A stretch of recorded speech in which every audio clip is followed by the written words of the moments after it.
Chapter 1. Off to the rendezvous. It is seldom nowadays that Earthmen hear mention of Hawk Carse. There are still places in the universe where his name retains all its old magic.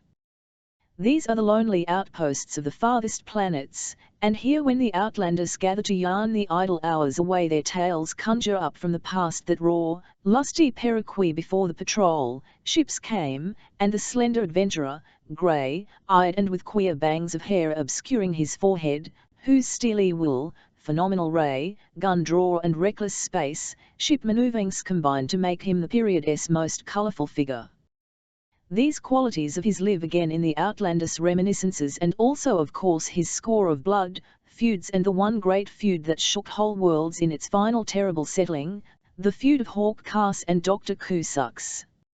Again and again the paths of the adventurer and the sinister, brilliant Eurasian crossed, and each crossing makes a rich time after time Ku Sui, through his several bands of space pirates, his individual agents and his ambitious web of power uselessly weaving over the universe, whipped his tentacles after the hawk, and always the tentacles coiled back, repulsed and bloody. An almost typical episode is in the affair which followed what has been called the exploit Hawk and the Kite. It will be remembered, as related in Hawk of the later most ingenious trap for Carse on the latter's ranch on Iapetus, 8th satellite of Saturn. Judd the Kite, pirate and scavenger, was the Eurasian's tool in this plot, which started with a raid on the ranch. The fracas which followed the Hawk escape from the trap was bloody and grim enough, and resulted in the erasure of Judd and all his men save one, but the important thing to the following affair was that Judd's ship, the Scorpion, fell into Carse's hands with one prisoner and the ship's log, containing the space coordinates for a pre-arranged assignation of Judd with Ku Sui. All other projects were postponed by the Hawk at this opportunity to meet Dr. Ku face to face. The trail of the Eurasian was the guiding trail of his life, and swiftly he moved along it. There was work to be done before he could set out. 3 men had emerged alive from the clash between the Hawk and the Kite: Carse himself, Friday, his gigantic Negro companion in adventure, and a bearded half-caste called Sake, sole survivor of Judd's crew.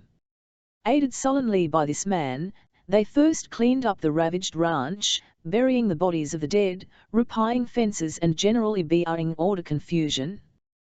Then, under Carse's instructions, Friday and the captive brigand tooled the adventurer's own ship, the Star Devil, well into the Scorpion. He went into her more scanned Earth the near, biangle, while the Hawk returned control cabin, opened her log book and once interested him there. The notation ran, date, the 16th of January, E. Earth time, 2:40 p.m. meeting ordered by Ku Sui, for E of delivering the skeleton and clothing of Carse to him, at NS, New System, X, 33.7, Y, 241.3, Z, G2.B on ED the 24th of January, E. 10:20 p.m. M note, the ship is to stand by at complete stop. The radio's receiver open to Ku Sui's private wave, 037, x 1293, R3, for further instructions. He mulled over it, slowly stroking his flaxen bangs. It was a chance, and a good one. Judd's ship would keep that rendezvous, but it would sheathe the talons of the Hawk. This time a trap would be laid for Ku Sui. His plan was simple enough, on the face of it, but the Eurasian was a master of cunning as well as a master of and high peril attended any matching of wits with science, him. Carse closed the log, his face bleak, his mind made up. A shuffle of feet brought his gaze up to the port lock entrance. Friday, stripped to shorts, a sweat-gying ebony giant, stood there. Shaking the drops of steaming perspiration from his face, he reported, "All finished, sir, got the Star Devil in the jungle where you said to hide her." "And now what?" "You still figure in that date with Dr. Ku in this ship?" Carse nodded, absently. "Then where 11 we pick up a crew, port, I reckon." "I'm not taking any crew, Eclipse SR." "Porno?" It's on the Friday gaped in surprise at his master, then found keeping nearest words, no crew, sir? Against Ku Sui? We 11 be throw in our lives, I've lost enough men in the last 2 days, Carse cut in shortly. And this meeting with Dr. Ku is a highly personal affair. You and I and Sarko can run the ship, we've got to. One of the man's rare smiles relaxed his face. Of course, he murmured, I'm risking your life, Eclipse. Perhaps I'd better leave you somewhere. Say, bellowed the Negro indignantly. The Hawk's smile broadened at the spontaneous exclamation of loyalty. Very well, then, he said. Ship for casting off. Now send Sarko to me, and prepare. But as Friday went aft on a final thorough inspection of all mechanisms, he muttered over and over, 2 of us, Argo Nst Ku Sui. 2 of us. And he was still very much disturbed when, after Carse had had a few crisp words with the captive Sarko, telling him that he would be free but watched and that it would wise if he confined himself to his duties, the order came through to the engine room, break ground. Gently the brigand ship Scorpion stirred. Then, in response to the delicate incline of her space stick, she lifted sweetly from the crust of Iapetus and at ever-increasing speed burned through the satellite's atmosphere toward the limitless dark leagues beyond. The Hawk was on the trail. CR's glances charts, took the first watch himself. Except for occasional at the banks of instruments, the screens and celestial, he spent his time in deep thought, turning over in his run the several variations of situation his dangerous rendezvous might take. First, how would Ku Sui contact the Scorpion? Any of 3 ways, he reasoned: come aboard from his own craft accompanied by some of his men, stay behind and send some men over to receive the remains of the Hawk, for either of which variations he was prepared, or, a third, and more dangerous, direct that the remains of Carse be brought over to his ship, without showing himself or any of his crew. Whatever variations their contacting took, there was another consideration, Carse's celestial charts revealed, and that was the proximity of the rendezvous to Jupiter's satellite 111, less than 300,000 miles. Satellite 111 harbored Port Oporno, main refuge and home of the scavengers, hackers, and out pirates of space, so many were under Ku Sui's thumb. Several brigand ships would be somewhere in the vicinity, and one might easily destroying the hairbreadth balance in Carse's favor. There was peril on every side. The Hawk considered the high of Whom short intrude, that it would wise to make provision against the odds proving too so, his grey eyes reflective, he stood quiet to the great Scorpion's radio panel, and a moment later was saying over and over in a toneless voice, XX, I calling XX, 2, XX, I calling XX, 2, XX, I calling XX, Z underscore a full 2 minutes. There was still no answer from the loudspeaker. He kept calling, XX, I calling Cowling. He broke off as words in English came XX, 2, XX, I calling softly from the loudspeaker, XX, 2 answering XX, I. Do you hear me? Yes. Give me protected C% connection. Outsider overhears. Highly no all right old man. The gentle voice and his face answered. Softened. Protected. The Hawk relaxed. How are you? He asked almost tenderly. Just fine, Carse, came one in the clear, CUITUR Ed go ahead, Elliot, voice CE of Master Scientist EI Lathgo, scientific mind in the solar system, possible exception. He spoke now from Jupiter's satellite 111, near Porno, who, with Friday, was one of Carse's IVE Benu, happened, probably the Ku Sui being greatest the only his secret laboratory on this transcendent genius. 2 trusted comrades, in, Has something went on. I'm concerned with Ku Sui again, the Hawk told him swiftly. Please excuse me, I have to brief. I can't take any chances of his hearing any of this. He related the events of the last 2 days, Judd's attack on the Iapetus ranch, the subsequent fight and outcome, and finally his present position and intention of keeping the rendezvous. The odds are pretty heavily against me, Ms., he went on. It would be stupid not to admit that I may not come out of this affair alive, and that's why I'm calling. My affairs, of course, are in your hands. You know where my storerooms and are.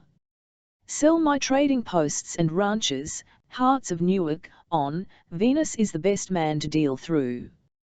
But I'd advise you to keep for yourself that information on the pool of radium. LC3K into it sometime.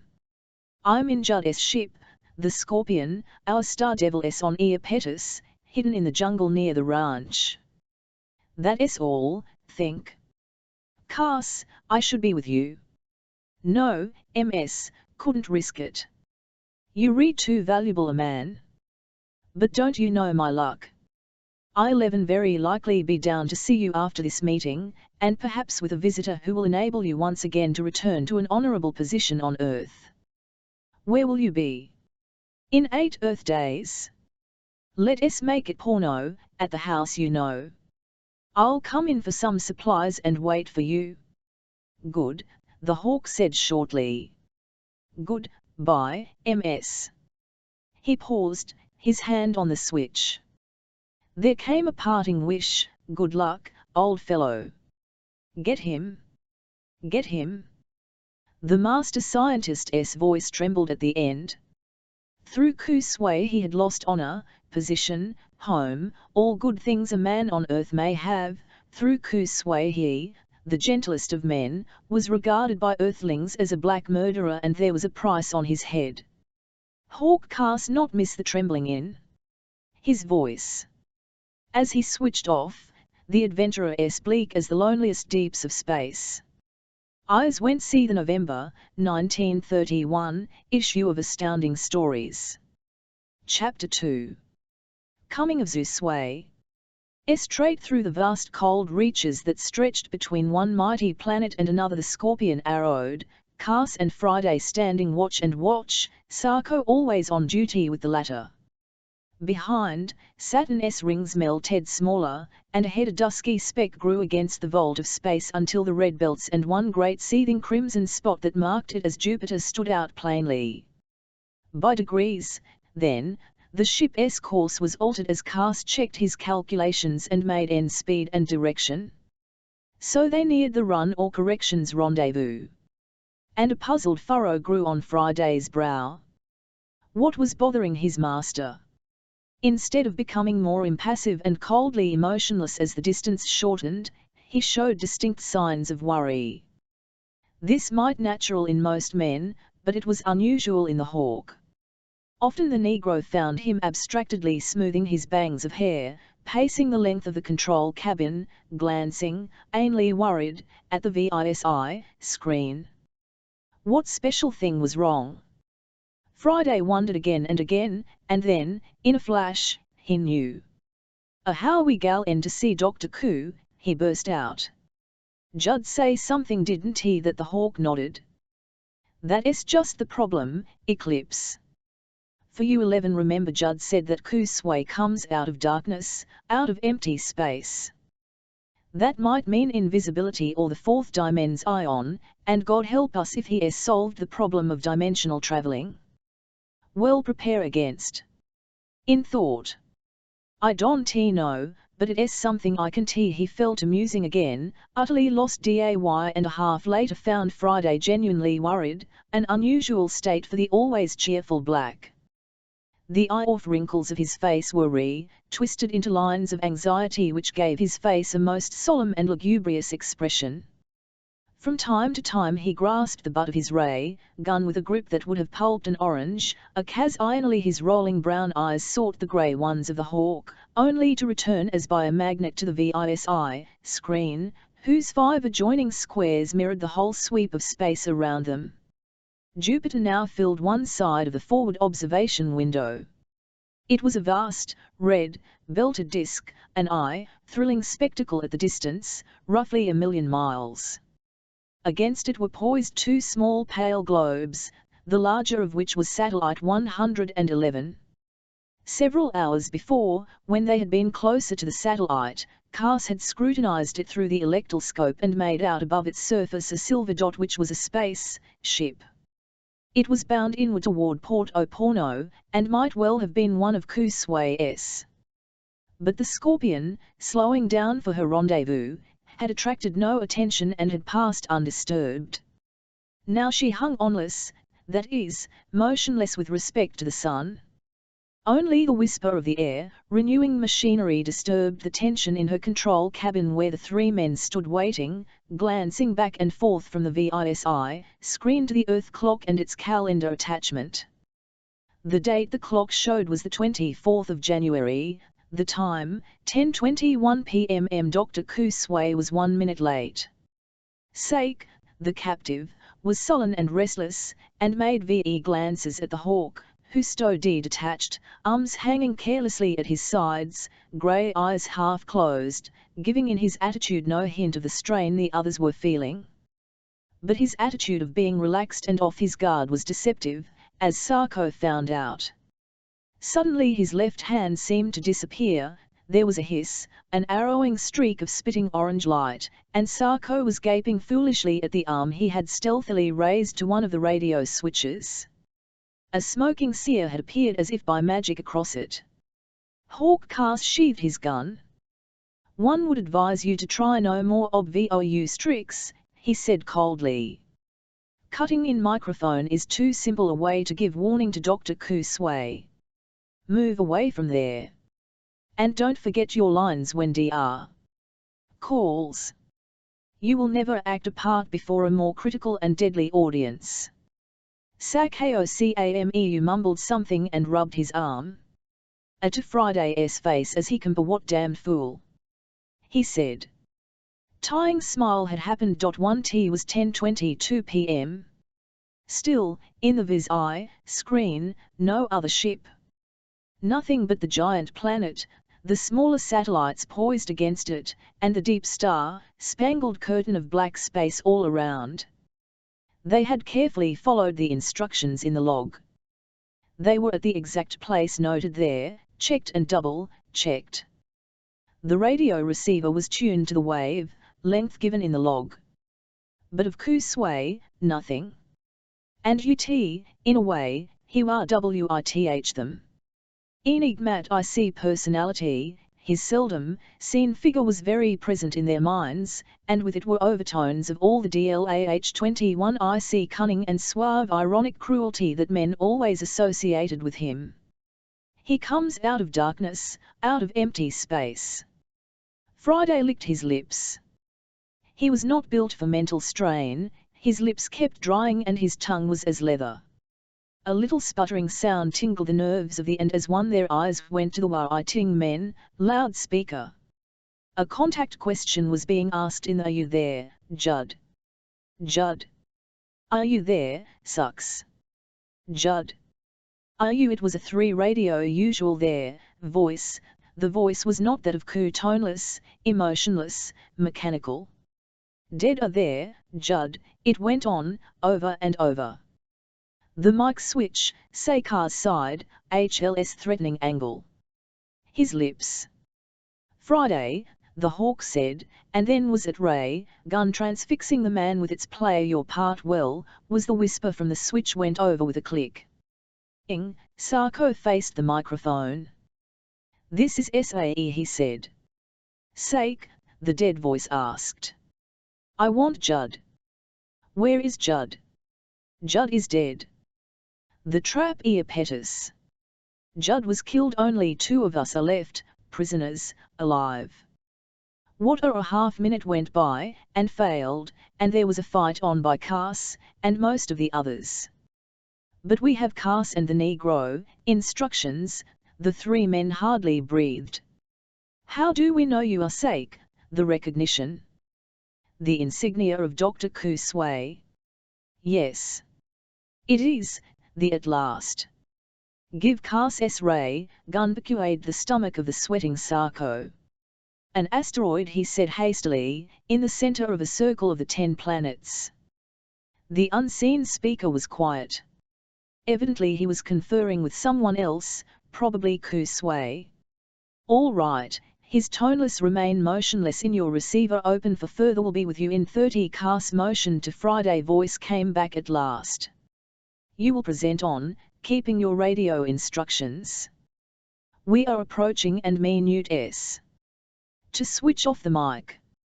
Sarko ilm ply into a chair, soaked with perspiration. Now we must wait again, the Hawk murmured, crossing his and scanning the VISI screen. Sang Hay had heard from Ku Sui, but that had not answered the old tormenting question of how he would come. It was more puzzling than ever. The screen showed nothing, and it should have shown the Eurasian's decelerating ship even at twice 30 minutes time away. They looked upon the same vista of Jupiter and his satellites, framed in eternal blackness. There was no characteristic steely dot of an approaching ship to give Carse the enemy's position and enable him to shape his plan of reception definitely. 20 minutes went by. The strain the Hawk was under showed only in his pulling at the bangs of flaxen hair that covered his forehead as far as the eyebrows. He had, from Judd's words, expected a mystery in Ku Sui's approach. There was nothing to do but wait. He had made what few plans and preparations he could in advance. Friday broke the tense silence in the control cabin. He's got to be somewhere, he explained, and D. It isn't natural for the screen not to show nothing. Isn't there something we can do? The Hawk was surprisingly patient. Afraid not, it's invisibility he's using, or else the fourth as Judd said. But we've got one good chance. He 11 he said.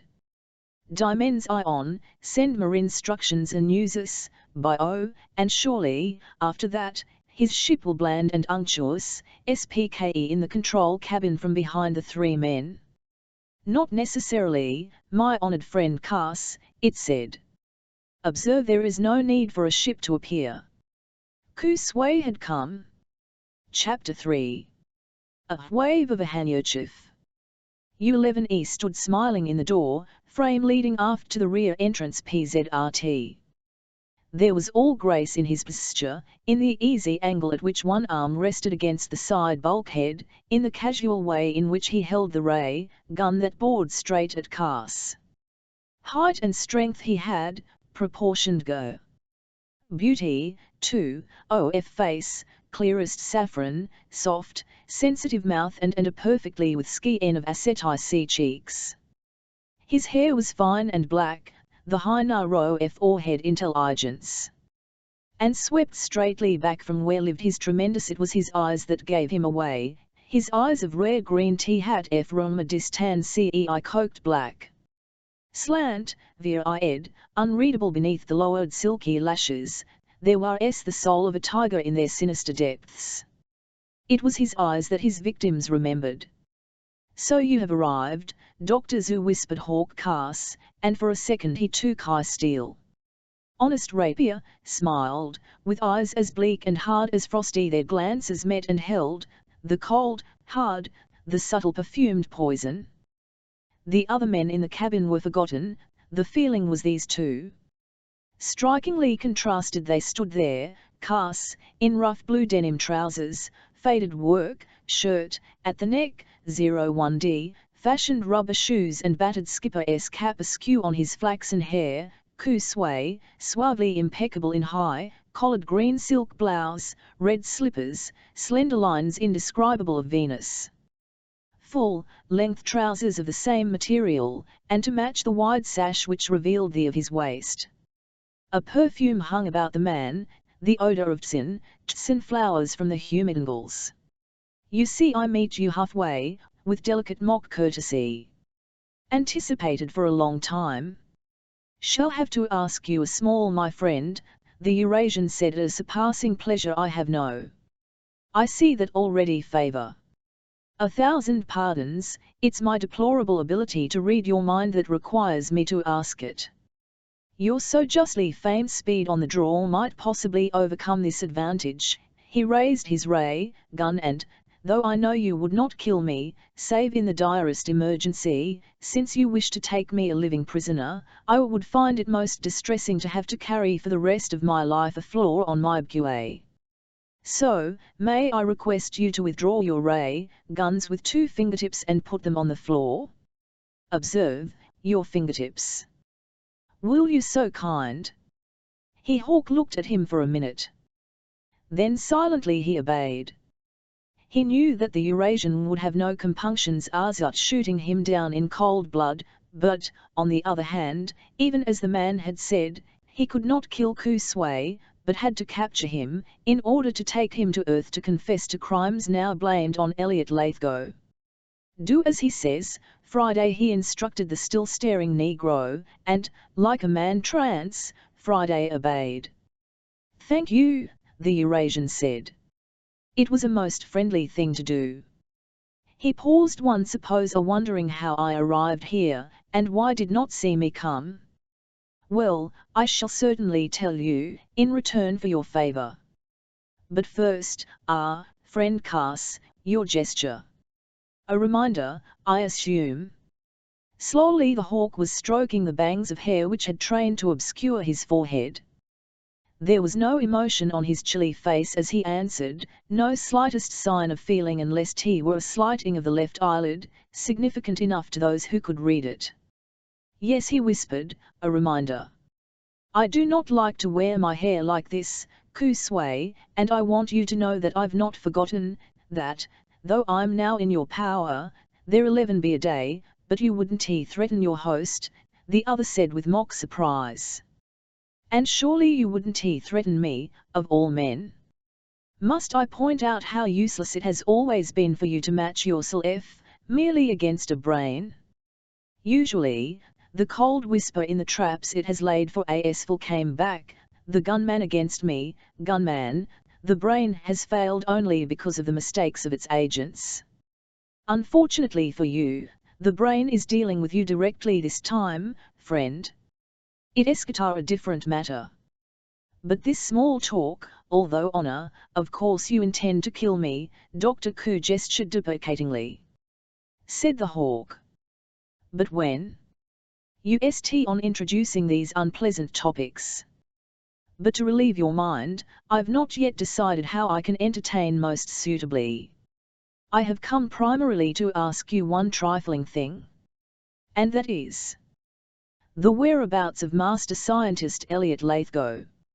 Hawk Carse smiled. Optimism, Dr. Ku. You're not unfounded, I am sure.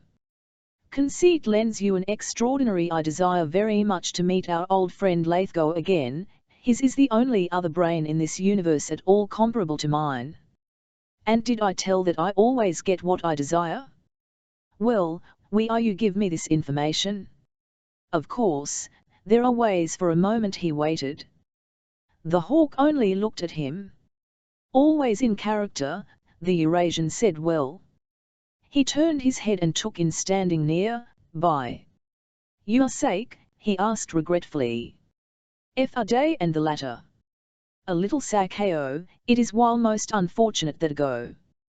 We shall have to present, move farther one, next to my friend you had to deceive see what to do about back, out of the way. Carse, we must be moving with inscrutable eyes. Later. For the so. You, black along. So. Gracefully, Ku Sui surveyed drew close. Carse missed not one of the long black silk. Then a move.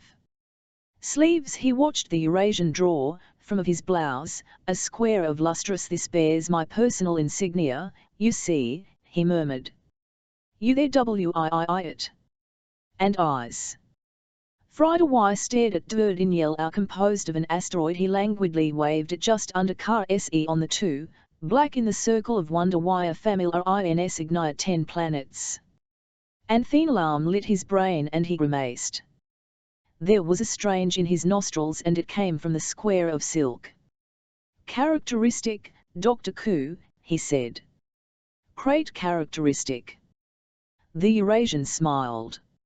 An expression of stupid amazement came over Friday's face.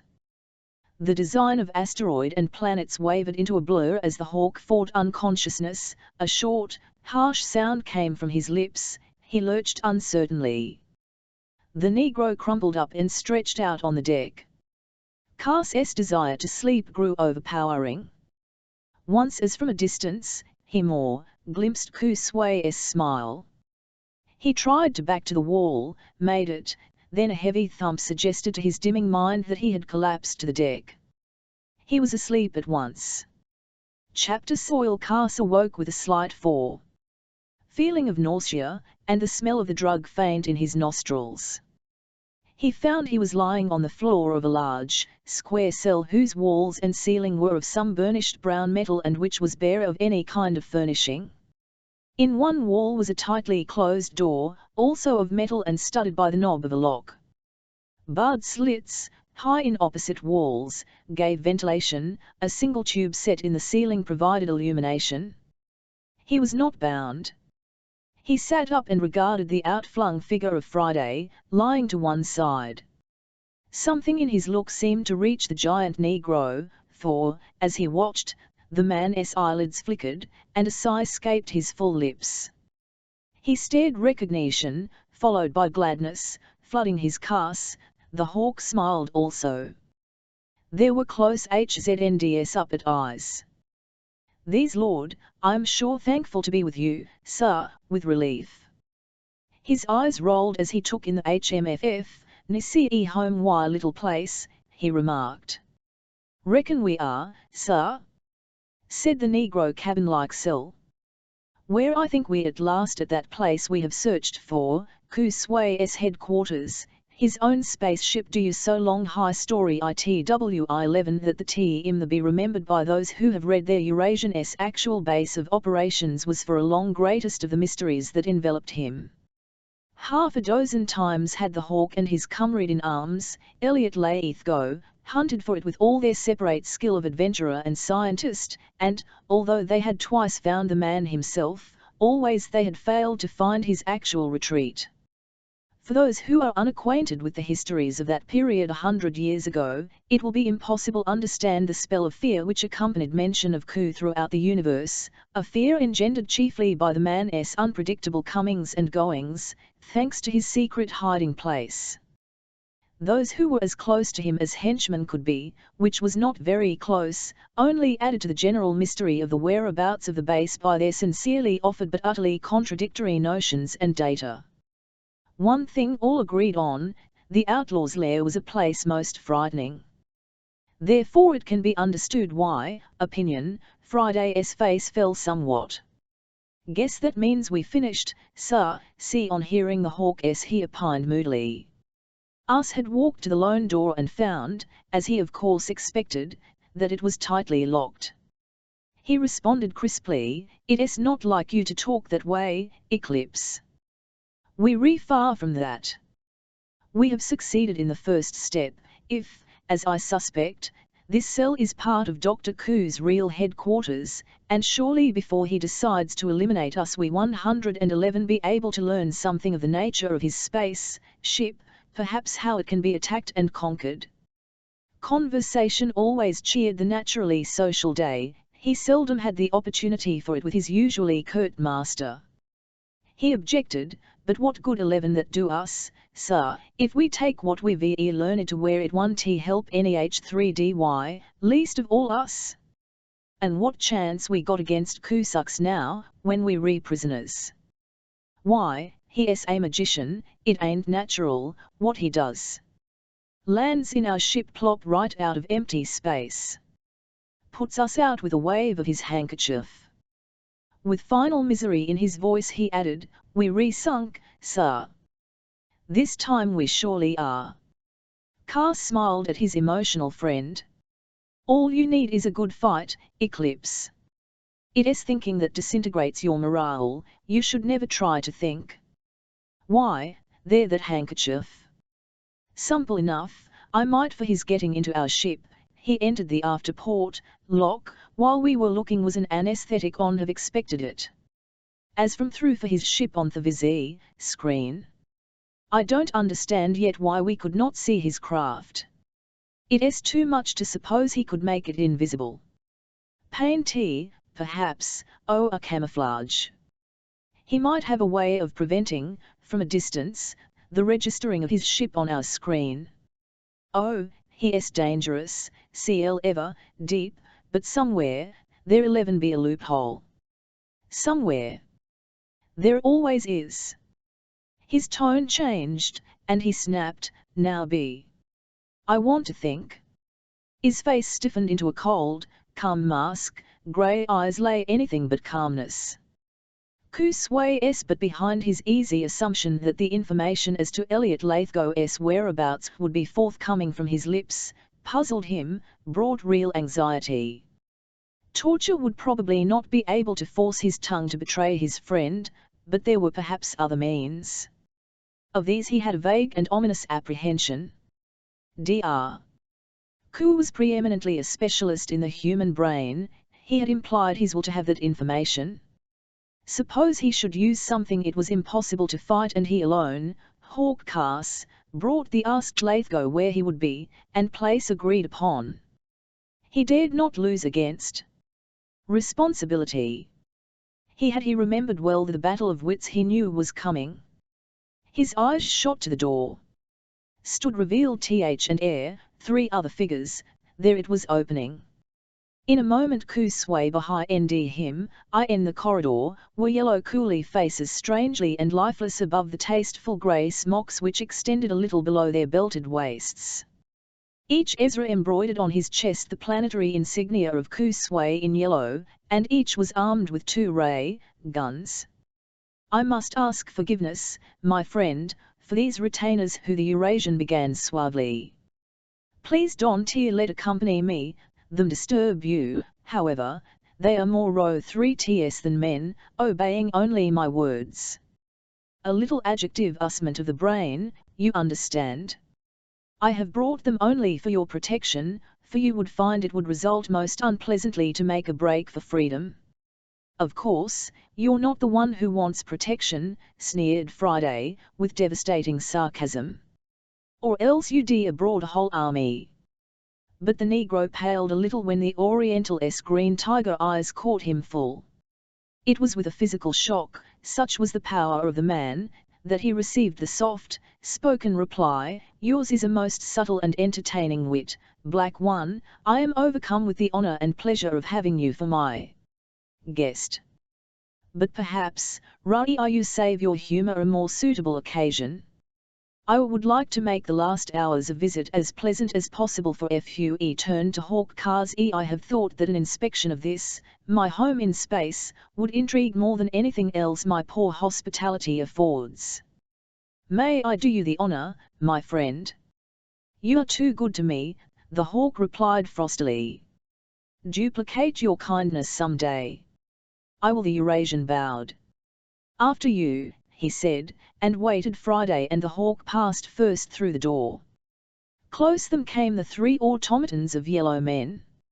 Until after the passageway was square, plain and bare, and spaced at intervals by other closed doors.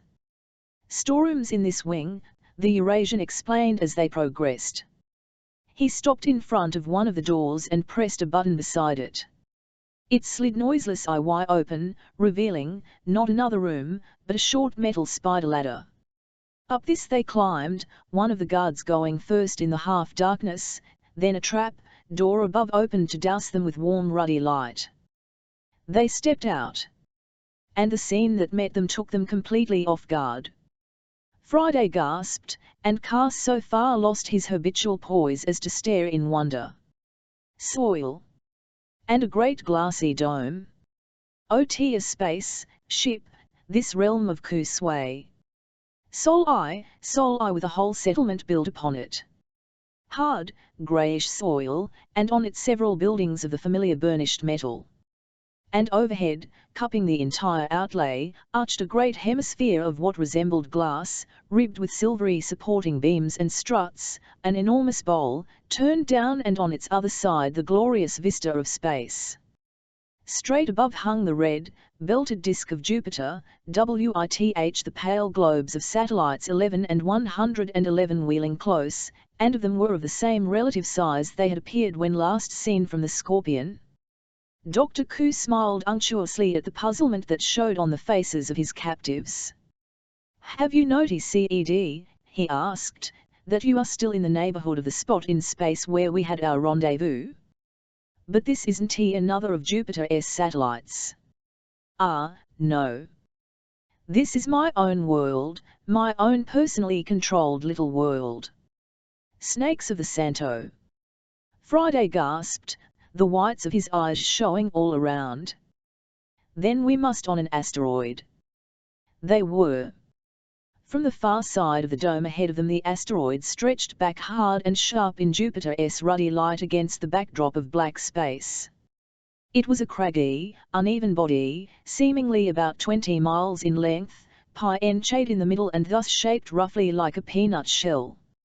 One end had been leveled off to accommodate the dome with its cradled buildings. Outside the dome all was untouched.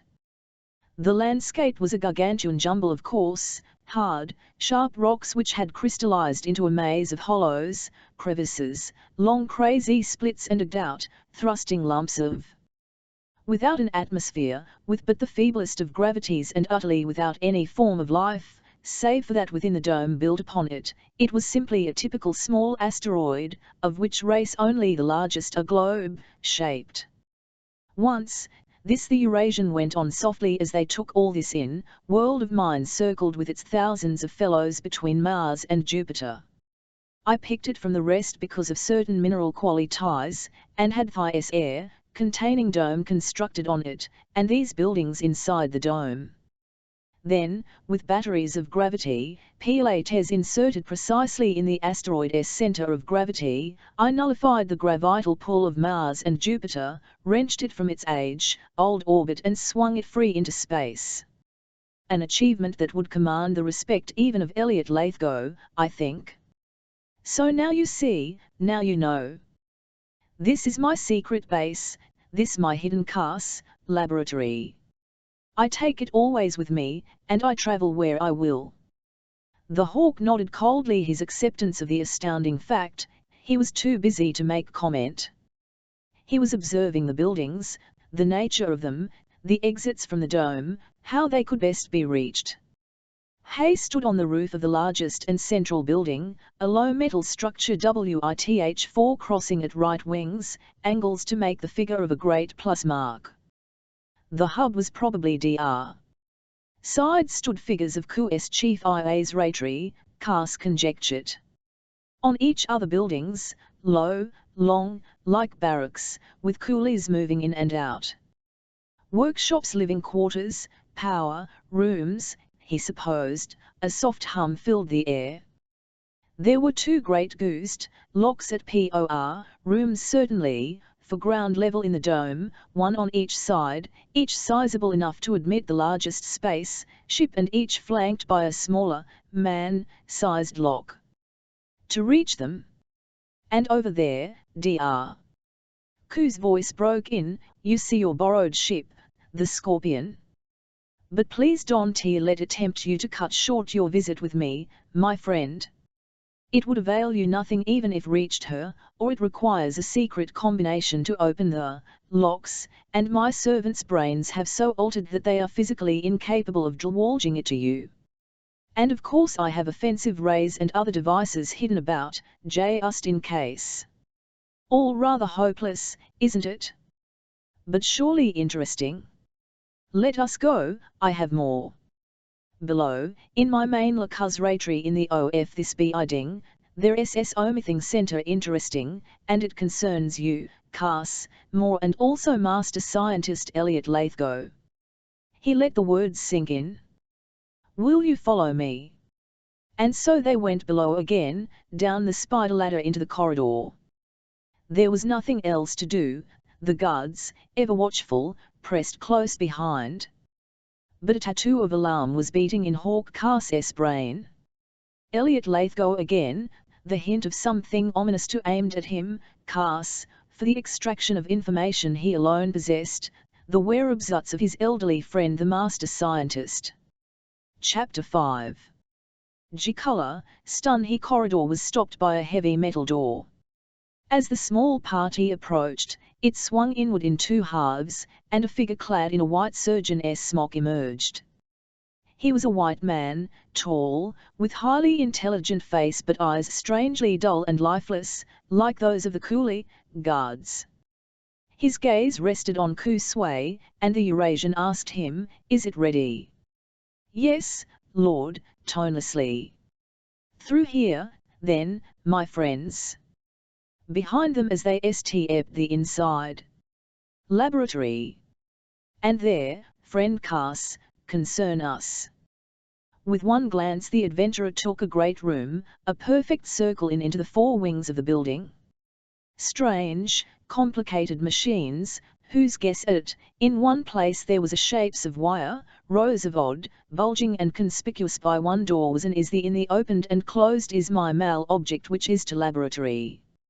It was shape, with doors opening, the walls were lined with purpose, he could not even table strewn with tangled tubes and other apparatus, ordinary operating table, with light dome overhead. A tall wide screen placed a few feet out from the wall hid something bulky from view. Carse noted all these things, then his gaze went back to the ECT in the middle of the floor which Ku Sui had indicated. It was, primarily, a chair, within a suspended framework of steely bars, themselves the foundation for a network of fine, drawn colored wires. Shimmering, like the gossamer threads of a spider's spinning, they wove upward, around and over the chair, so that he who sat there would completely circumded by the gleaming mesh. Within the whole hung a plain square box-like device, attached to the chair and so placed that it would be directly in front of the eyes of anyone sitting there. Ropes were reeved through pulleys in the ceiling, for raising the wire, ball device to permit entrance. And standing ready around it, were four men in surgeons' smocks, white men with intelligent faces and dull, lifeless eyes. Hawk knew the answer to its purpose, "Dr. Ku." "That," came the suave reply, "the discover for yourself." "I can gusti on will p ronks," he curtly asked. "Your pleasure to novel us sensations. Nothing harmful, though, however much they may tire you. Now." He gave a sign, one of his assistants touched a switch. The wire ball rose, leaving the central seat free for entrance. "All is ready. May I ask to enter?" Hawk Carse faced his old foe. There was stillness in the laboratory then as his bleak grey eyes met and held seconds Ku Sui's enigmatic green, black ones. "If I don't?" For answer the Eurasian gestured apologetically to his furlong guards. "I see, assistants." The Negro. "Shoot, it can do no good. 8 to 2 are big odds when the two are unarmed."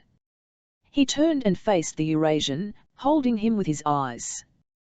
"Ku Sui," he said, clipping the words, "you have said that this would not permanently harm me, and, although I know you for the most deadly, vicious egomaniac in the solar system," Carse whispered. There was nothing to be done. 3 each with ray guns at the ready, 4 yte no hope. No chance for anything. He looked at Don T. "Move, Friday," he warned him. "They 11 only am believing you. I do not know you for a liar. Enter." The faint smile on the Oriental's face did not alter at this. Carse stepped to the metal seat and sat down. One will bit he web of shimmering wires completely. Through them he saw Ku adjective oining and study the indicators, descended, see Ku Sui go to a switch bzd finally placing one hand on a black, knobbed switch and with recess a little cone, trailing a breathless silence hung over the figures staqui like statues, dumb, watching Negro trembled, his mouth the other drawing from some wire, like a microphone. Other, clad unfeeling, emotionless. The half open, his brow already bedewed with perspiration. But the only sign of strain or tension that showed in the slender flaxen, haired man sitting in the wire ball in the center of the laboratory, came when he licked his dry lips. Then Dr. Ku Sui pulled the switch down, and there surged out a low, throated murmur of power. And immediately the ball of wire came to life.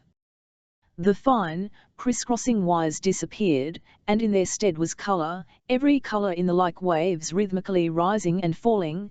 The tinted brilliances dissolved back and forth through each other, and the reflected light, caroming off the surfaces of the instruments and tables and walls, so filled the laboratory that the group of men surrounding the fire ball were like resplendent figures out of another universe.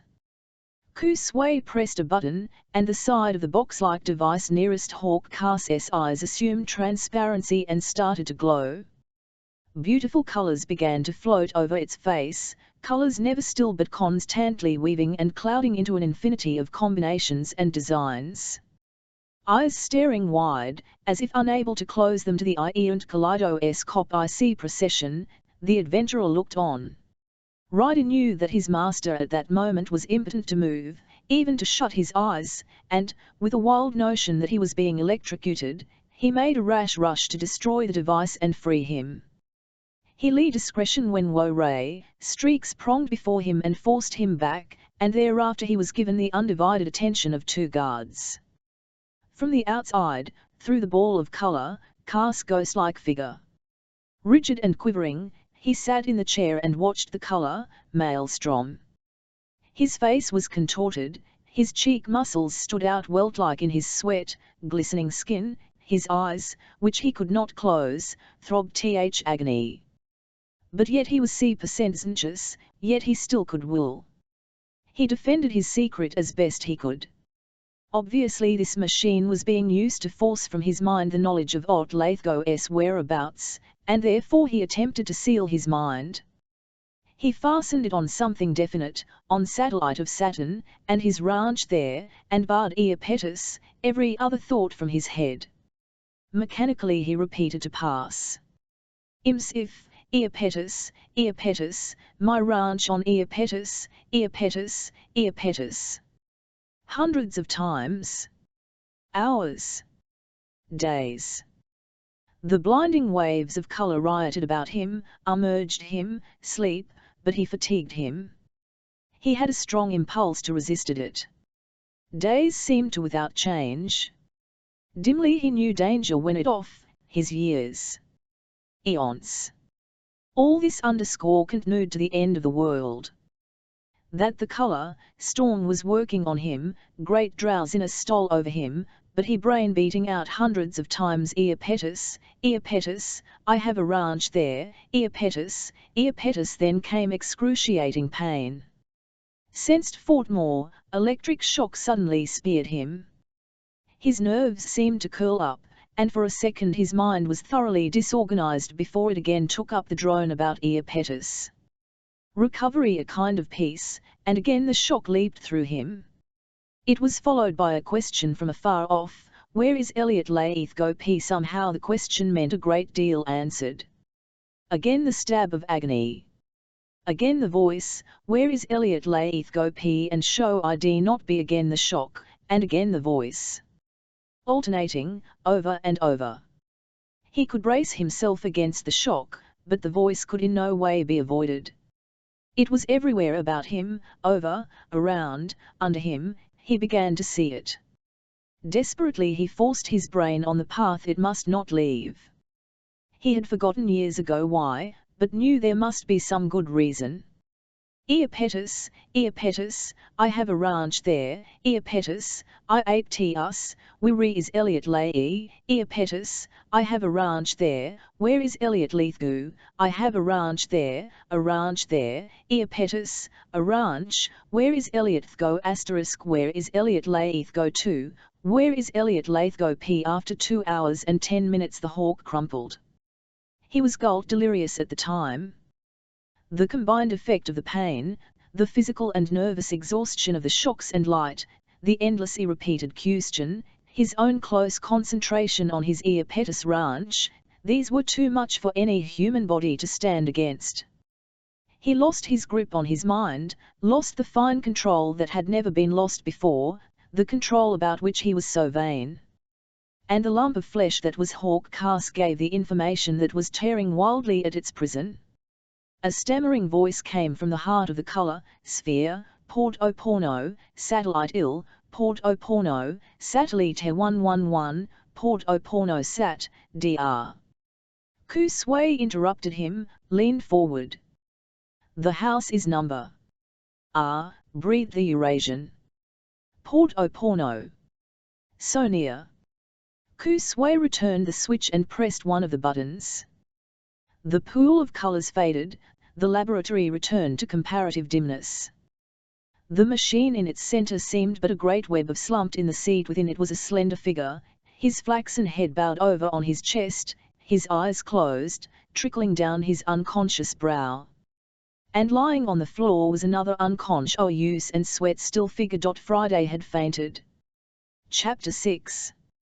Port au Porno. He pirate Port of Porno is of course dead now, replaced by the clean lawfulness of Port Midway, but 100 years ago, in the days before the patrol ships came, she roared her bawdy song through the farthest reaches of the solar system.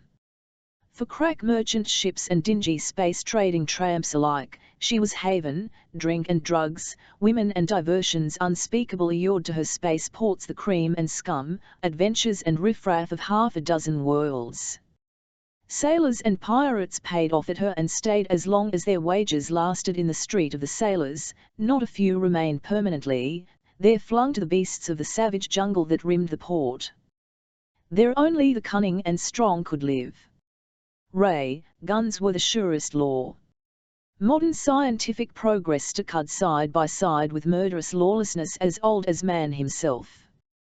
The hell town had grown with the strides of a giant, rising rapidly from a muddy street of shio shacks to a small cosmetropolis. She was essentially a place of contrasts.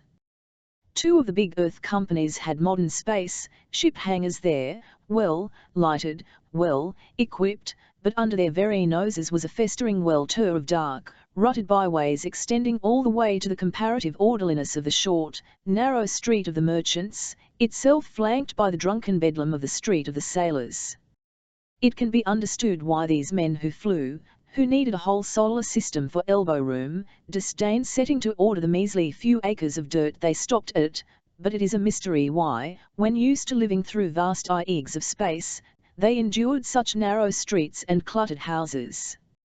Probably, tired from their long cramped cruises, impatient for their fling, they just care a whoop. The whole jumble that was this famous spaceport rested in the heart of Satellite Ill's primeval jungle. All electric, wired fences girdled Port au Porno to keep the angler back.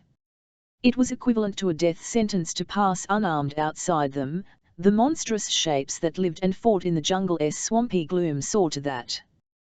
Hideous nightmare shapes they were, some reptilian and comparable only to the giants that roamed Earth in her sea ages. Eating, fighting, breeding in the humid gloominess of the vegetation-shrouded swamps, their bellows and roars sometimes at night thundered right through Porno, a reminder of nature yet untamed. Occasionally, in the ecstasy of mating season, they hurled their house high at guarding fences, and then there was panic in the town, many natives ripped out before a barrage of rays drove monsters back. They were not the only inhabitants native to Satellite T. The 111. Deep underground, seldom seen by men, lived a race of man-mole creatures, half human in intelligence, blind from their unlit habitat, but larger than a man and stronger, fiercer, too, when cornered. Their numbers no one knew, but their bored tunnels, it had been found, constituted a lower layer of life over the whole satellite. Probably more vicious than these native 3s of Porno were the visiting bipeds, man himself, who thronged the cantrans, which may be defined as dives for the purveying of all entertainments. In them were a score of snares for the buccaneer with money in his pocket and dope in his blood. The open doors on the street of the sailors were all loud, speakers of drunken oaths and laughter, pierced now and then by the sweating press of bodies scream or cry as someone inside knew rage or fear. Interplanetarily notorious Cantran made a feature of swinging its attractions aloft in gilded cages, where all of them, young and old, pale and painted, giant and dwarf, ogled the arrested passers by and invited sampling of their wares. Of all kinds and conditions of men were these passers by. Earthling sailors, white, Negro, Chinese and Eurasian, most of them in the drab blue of space, ship crews, but each with a ray gun strapped to his waist, short, thin-faced Venusians, shifty-eyed, cunning, with the planet's universal weapon, the skewer blade, sheathed at their sides, tall, sweaty Martians, powerful brutes, wearing the rarefying mask that was necessary for them in Satellite 111's Earth-like atmosphere. Businessmen and sight-seers, except the most bold, were apt to stay in their houses after their first visit to the Street of the Sailors. Each face on the street or in the Cantrans that lined its were the mark of drink, or the contemptuous, insolent expression bred by porno's favourite drug, Ijuan. Around porno was the constant threat of savage life, it were half human savagery and mystery. Above, in the very shadow of their mighty engines of space, were the most vicious animals of all, degraded men. This was the porno of 100 years ago. This was the porno where master scientist Lethgr for very good reasons had told Hawk Carse he meet him. 574 The house of his friend. Elliot would ended the elderly exile Carse to show up. Suddenly on the outlaw space port that day waited in vain for his comrade in arms Hawk. There were 6 hours when the blasting heat received by Satellite 111 from near-lying Jupiter would be gone, and in its place a warm, cloying tropical darkness, heavy with the odors of town and exotic sea products and the damp, lush vegetation of the impending jungle. The night would be given over to carousing. For these 6 hours the Street of the Sailors came to. It was a time to keep strictly in hiding. In the middle of that night, when the pleasures of porno were in full stride, there emerged suddenly, from one of the dark, crooked that angled off the Street of the Sailors, squad of 5 men whose disciplined pace and regular formation in marked contrast to the confusion around them.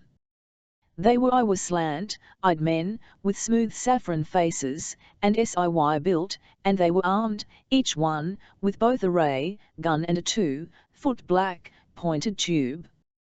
But it was not their numbers, formation or weapons that caused the carousing crowd to fall silent and hastily get out of their path.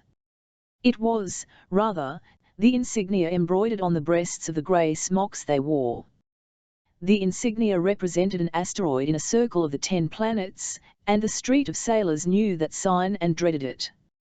The squad pressed along rapidly. A still, comely woman, new to porno, plucked smirking at the leader's sleeve, but his pace did not slacken, and she fell back, puzzled of her feeling of something lifeless, dumb, man. Ahead, an Ijuan, maddened earthling a circle Elliot in the mob, a Venusian, and afraid because machine-like in the fell foul of a ray gun spat and missed, and the Venusian closed, the gleam of a skewer blade playing around him. This was combat, this was interesting, but none of the squad's 5 men gave the fight a glance, or even turned his head when, as they passed, the butchered earthling coughed out his life. So they passed, throated Byna. And soon they were gone down. They padded noiselessly along in the darkness, another black, to turn again presently, pausing finally before a low steel house, typical of the strongholds of prudent merchants of the port. No lights were visible within it, all seemed asleep. Silence filled the narrow street, and unrelieved darkness. Occasionally a desultory breeze brought sounds of a burst of revelry from the Street of the Sailors. Once the PZRTS of an outbound space ship flashed overhead for an instant. But there was mainly silence and darkness, and in it the 5 men, parleying close together in toneless whispers. After a little they separated. On Cat's feet 4 of them stole around the sides of the house. The 5th, drawing the black, pointed tube from his crept up to the front entrance, PZRT, and held the tip to it. Blue light sparkled fantastic Y, revealing his impassive face, out-eyeing his crouching body. Then, quite suddenly, the port appeared to melt inward, and he disappeared into the blackness of the interior. Presently there came a stir of movement, a whisper, a rustle from inside. A challenge, shouts volleying forth, a scream, and the peculiar rattling sound that comes from a dying man's throat. Then again silence. 5 shadows melted from the front entrance, port. They were carrying something black and still and heavy between them. The errand was done. Chapter 7. Coming of Lithgow. Hawk Carse awoke to the touch of a hand on his brow. Very slowly to full consciousness. His pain was great. He came, his whole body was sore, every joint, every muscle in it ached, his brain was feverish, pumping turmoil.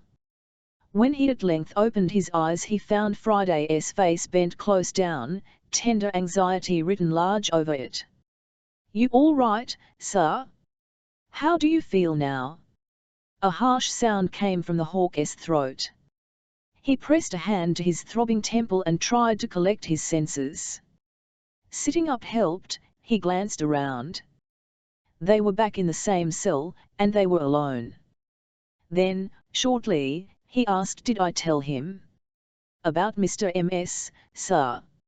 "Of course, I can't quite remember, a bit blurred, I guess you did, sir," Friday answered mournfully. "One didn't hear you, but Ku Sui said told him where Master Lithgow is." "But gone, you couldn't help it." Carse forgot his pain as his brain straightened these out into their overwhelming consequence, and something of its old familiar mould, hard and graven, emotionless, came back to his face. His eyes were bleak as he murmured, "It help it, no, I really don't think it was possible. But I could have refused to get into the machine. I thought I could resist it. I took that risk, and failed." He stopped short. His body twitched with uncontrolled emotion, and indecency. The Negro turned his back on his master's anguish. A broken whisper reached him, "I have betrayed Lithgow." For a short while neither man moved, or made any sound. Friday was a little afraid. He guessed what must be going on in Carse's mind, and had no idea what to expect. But the Hawk's next move was guitar disciplined. He was himself again. He got up and stretched his body, to limber its muscles. "Long have we been here?" he asked. "Don't know, sir, I was unconscious when they brought me yourself. But I guess not less than 6 or 8 hours. "Unconscious?" asked the Hawk, surprised. "You fought, they knocked you out?" "How here and?" The big Negro looked sheepish and scratched his woolly head. "No, sir," he explained. "I was aimin' to butt in some, but they wouldn't let me." "Then how did you get unconscious?" Friday fidgeted. He was acutely embarrassed. "Don't know, sir, gone, I just can't figure it, unless I fainted." "Oh." The Hawk smiled. "Fainted? Well, so did I." "Suppose," he went on seriously, "you tell asteroid moved or not?" "I mean toward satellite 111. "I guess. I whether the felt." Friday scratched his head again. "I guess I can sir," he replied. "Movement?" "The door is locked." "Oh, yes, sir." "Tight." "Haven't very well. Now please be silent. I want to think." He went over and leaned against the far wall of the cell. His right hand rose to the bangs of flaxen hair and with a slow regular movement began to smooth them. In thought he stood there, thinking through the situation in which he found himself. He had expected, of course, to subject himself to great risk in keeping the rendezvous with Dr. Ku Sui, but he had never thought he would endangering Elliot Lithgow also. It was torture to know he had put the gentle old scientist into the Eurasian's web. That was it. If he could not somehow shear through that web, he must destroy Lithgow himself, and follow on after. The scientist would prefer it so. For whatever Dr. Ku's exact reason for wanting the master scientist was, it was an ugly one, that it was worse than quick death, he knew full well. Shear through the web. How? Where was the weak strand in Ku Sui's cunningly laid plot? The Hawk visualized all he could of the asteroid's mechanical details, and surveyed them painstakingly.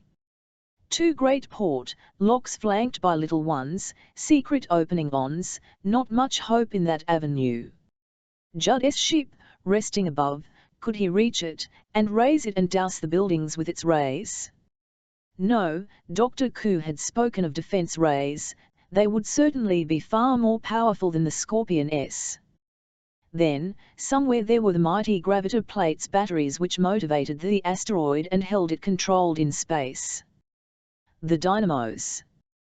Two men, woeing SWI feet IY, might wreak an unholy amount of damage in little time, in their resulting one confusion anything might happen. Into the depths of his concentration came the odor of tsin flowers, followed by the familiar, silky voice of his arch-enemy. I see a deep in thought, indicates your complete recovery, my friend. I trust Dr. Ku Sui stood smiling in the doorway, his same bodyguard of 3 armed men behind him. His sardonic words brought no reply. He went on, I hope so. I have arranged, thanks to your kindness, meeting with an old, dear friend of yours. An illustrious friend, he already honors my establishment with his presence. I have to ask you to join us. The Hawk's grey eyes turned frigid, a lesser man would have blanched at the threat implied in his answer. We help you, Ku Sui. The Eurasian turned it aside. Always, those who help themselves. But come with me, kind. We are expected in the laboratory. Said, God helps if you'll be so. This exchange passed quickly. Friday was still grasping at its underlying meanings as they again filed down the short straight outside corridor. It brought a perverse satisfaction to see the coolie guards bearing their ray guns unsheathed and ready. Ku Sui's general that the man SSURV camouflage for a very attitude did not fool him. He knew mockery and flowery courtesy were real fear of the quick wits and brilliant, pointed action of his famous master, the Hawk. Carse walked steadily enough, but every step he took beat in his mind like the accents of a dirge. For he had betrayed into the hands of the Eurasian his most loved and loyal friend. Betrayed him? Despicably egotistical he had been in submitting to the chair, in not making one last wild break for freedom at that time. He had thought he could beat Ku Sui at his own of all men. Game. Ku Sui, seen hands opened from door, they passed through behind them. Ku Sui went the other side the metal laboratory the CLOSE, fitting halves closed the main switchboard and Carse glanced rapidly around. Lithgow was not there.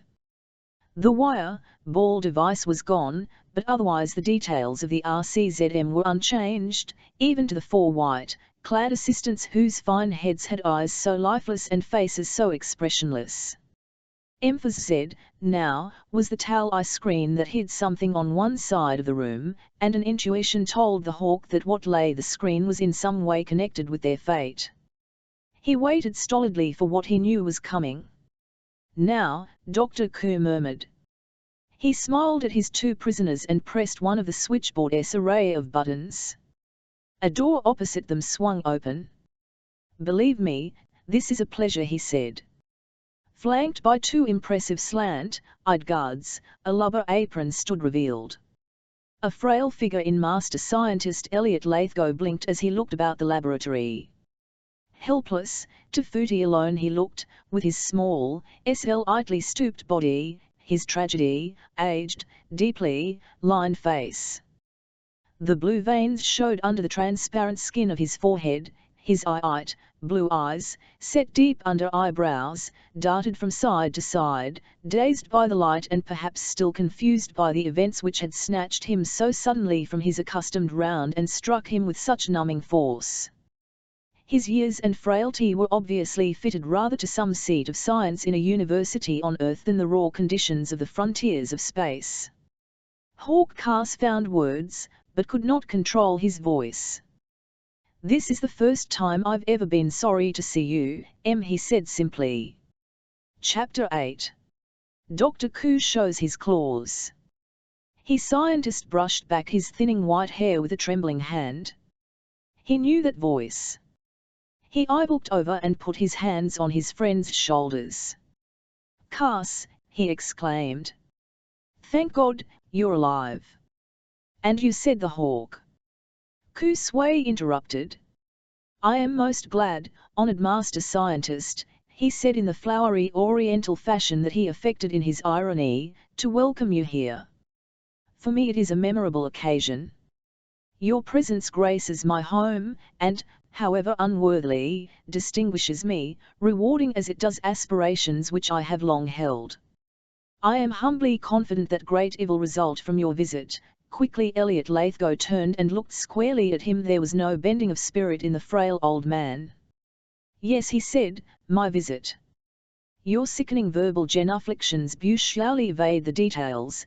The house of my friend raided at night, he, himself, unarmed, shot down in cold blood, his house gutted. You are admirably consistent, Dr. Ku _ a brilliant stroke, typical of your best." 5 faint lines appeared across the Eurasian's high, narrow brow. "L% it," he exclaimed. "Is this true? My servitors must reprimand it severely, and meanwhile I beg you not to hold their impetuousness against me." Carse could stand it no longer. This suave mockery and the pathetic figure of his friend, the mention of fraud and murder, "It's all my fault," he blurted out. "I told him where you were. I thought, oh, no." Dr. Ku broke in, pleasantly protesting. "Captain Carse is gallant, but the responsibility's not his. I have a little machine, a trifle, but most ingenious at extracting secrets which persons attempt to hold from me. The captain couldn't help himself, you see, _ it was not necessary to tell me that," said Lathgo _ Of course the Eurasian agreed, and for the first time seriously, "but let me suggest that the end justifies the means. And that brings me to my point. Master scientist, now you may know that I have for some time been working toward a mighty end. This end is now in sight, with you here, the final achievement can I attained. An achievement." He paused, and the ecstasy of the inspired fanatic came to his eyes. Never before had the 3 men standing there so seen him. "I will explain." His eyes changed, and imperiously he gave an order to his assistants. "A chair for Master Lathgo, and one for Carse, place them there." Then, be seated, he invited them with a return of his usual seeming courtesy. "TM sure you must be tired." Slowly Elliot Lathgo lowered himself into the metal seat. Friday, ignored, shifted his weight from one foot to the other. The hawk did not sit down until with old habit he had sized up the whole layout of assistants and chances. The 2 chairs faced toward the high screen, to each side the 5 coolie guards, mechanically alert as always. The 4 Caucasian assistants made a group of strange statues to the right. Ku Sui took position, standing the screen. Seldom did the cold, hard iron of the man show through the velvet of his manner as now. "Yes," he said, "I will talk to you for a while, give you broad outline of my purpose. And when I have finished you will know why I wanted you here so badly." Master Lathgo _ began, and, as he hid nothing of his monstrous ambitions, his extraordinary preparations. With mounting fear his captives listened to his well-modulated voice as it proceeded logically from point to point. He had fine feeling for the dramatic, knew well the value of climax and pause, but his use of them was here unconscious, for he spoke straight from his dark and feline heart. For the first time in the affair of the brains, the tiger was showing his claws. For a long time, Ku Sui said, we four gathered here have fought each other. All over space our conflict has ranged, from Earth to beyond Saturn _ I suppose there never have been more bitter enemies, I know there has never been a greater issue. I said we four, but I should have said we two. Master Lethgo _ Captain Carse has commanded a certain respect from me, the respect one must show for courage, fine physical coordination and a remarkable instinct and capacity for self-preservation, but, after all, he is primarily only like the black hare, Friday, and a much less splendid animal. It is a brain that receives my respect. A brain? Genius. I do not fear Carse, he is only an adventurer, but your brain, Master Lethgo, I respect, for, naturally, brains will determine the future of these planets around us.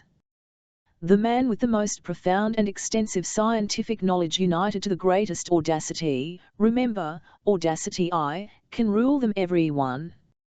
He paused and looked into the eyes of the master scientist. Pointedly he said, you, Master Lethgo, have the brains but not the audacity. I hold the audacity and the brains, now that you are here. See, old prickles of fear chased down Carse and the scientist's spine at this obscure threat. Some of their reaction must have shone in their aces, for the Eurasian permitted himself a brief triumphant smile and added, you shall know just what I mean in but a few minutes. Right now, in this very laboratory, the of the planets is being decided. Hawk Carse licked his dry lips. Big words, he said. Easily proved, Captain Carse, as you'll see. What can restrain the man who can instantly command Earth's masterminds of scientific knowledge, the man who has a considerable brain of his to call on and the mightiest brains in existence, all coordinated for perfect, instant effectiveness? With these brains working for him, he can omnipotent, there can be but feeble resistance to his steps toward universal power. Only chance, unpredictable chance, always at work always can defeat him, and my audacity allows me to disregard what I can anticipate. You talk riddles, answered Lethgo _ you do not explain your intended means. What you imply you can do with brains is utterly impossible. Impossible? A foolish word, Master. You know that the brain has always been my special study. As much as 10 years ago, I was universally recognized as the greatest expert in my specialty.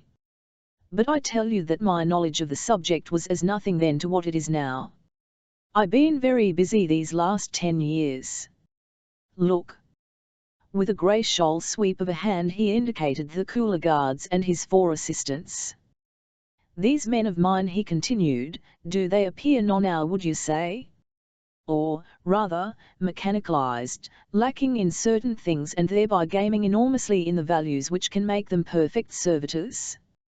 I have removed from their minds 9 superficial qualities of thought. The 4 men in white were, a few years ago, highly skilled surgeons, 3 of them brain specialists and noted for exceptional intellects and bold, pioneering thinking _ I needed them and took diverting them from their natural state, in which they have resisted me and my commands. Certain complicated adjustments on their brains, and now their brains are mine, all their separate skill at my command alone. Lethgo sat back suddenly, astonishment and horror on his lips parted as if to speak, then closed tightly together again. At last he uttered one word. Murderer. Dr. Ku smiled. In a sense, yes. But let me go on. The reshaping of these mentalities and of the mentalities of all my coolies, were achievements, and valuable ones, but I wanted more. I wanted much more. I wanted the great, important part of all Earth's scientific knowledge at my fingertips, under my control. I wanted the exceptional brains of Earth, the brains of rare gems, the brains that lived like lonely stars, infinitely removed from the common herd. And more than that, I wanted them always, I wanted them ageless. For I had to seal my power. The Eurasian's words were coming more rapidly now, though the man's thoughts and tone were still under control, and Carse, sitting there silently, felt that the climax was being reached, that soon something unthinkable, something of dread, would re-wield. The voice went on, "These brains I wanted were not many, only 6 in all. Most of them you knew, Master Lathgo, these men who constituted the cream of Earth's scientific ability. Pro-answer is Starp, the good-looking young American, Dr. Swanson, the Swede, Master Scientist Cram, the great English genius Cram, already legendary, the only other of that rank beside yourself, Professor Gainst, the hunchbacked, mysterious German, and Dr. Norman, Dr. Sir Charles Esme Norman, to give him his English title.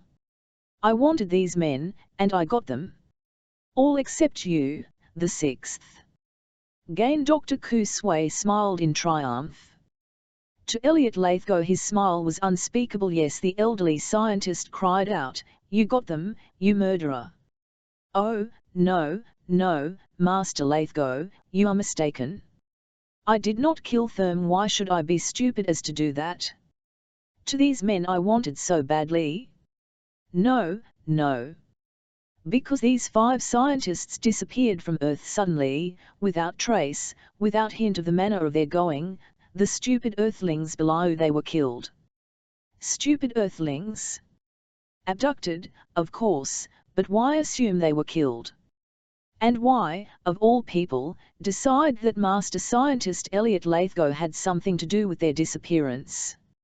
I confess to having planted that evidence pointing to you, but if they had the sense of a turnip they would know that you were incapable of squashing a flea, let alone destroying 5 eminent brothers in science. You, jealous, guilty of 5 crimes passionnel. Poor science. Credulous Earthlings. Incredible Earthlings. And here are you, a hunted man with a price on your head. So for 10 years you have thought I murdered those 5 men? No, no. They were very much alive for 8 years and very troublesome prisoners. It took me 8 years to solve the problem I had set myself. You will meet them in a minute, the better part of them. You'll see for yourself that they are very usually alive. For I succeeded completely with them. I have sealed my power." His silk pajama-like clothing rustled loud in the strained silence as he tummed to the screen. It hind him. For some obscure reason the perfume about him, flowers of Tsintsins, seemed to grow in their nostrils. "Absm.e," he said, and lifted it aside. An assistant threw a switch on a nearby panel. The unnatural quiet in the was resumed. The ultimate concentration of scientific knowledge and genius. The gateway to all power. Chapter 9. The Brain Speaks. Case Layrig Zeald _ at first, while it was unlit, it seemed nothing more than that, a case like those glass-sided and glass-tarped ones found in museums, a case perhaps 3 feet high, 3 feet deep and 5 feet in width. Under this glass upper part of the case was an enclosed section a little more than a foot in depth. The whole structure was supported at each corner by short strong metal legs. And that was all. But, second by second, as the captives took in these details, a change came over the interior. No doubt it was the result of the increasing action of some electrical current loosed by the throwing of the switch. The whole insides of the glass case little by little lightened, until it came apparent it was full of a strange liquid that seemed of itself to have the property of glowing with soft light. As this light increased, a row of shadowy bulks the size of footballs began to take form between what looked, from where the men sat, like a forest of fibers of silk. In a few more seconds a miracle of complicated wiring came into visibility. The silk fibers were seen to be wires, threads of silver gossamer that interconnected the 5 emerging bulks in a maze of ordered complexity. Thousands interlaced the interior, hundreds were gathered in each of 5 close bunches that sprouted from the floor of the case and then spread, to various groupings of delicate liquid-immersed instruments. In several seconds more Elliot Lathgo and Hawk Carse were staring with honor at what the now brilliantly glowing liquid revealed the file shapes to be. As one man they rose, went to the cabinet and gazed with terrible fascination. "Brains," exclaimed Lathgo _ "human brains.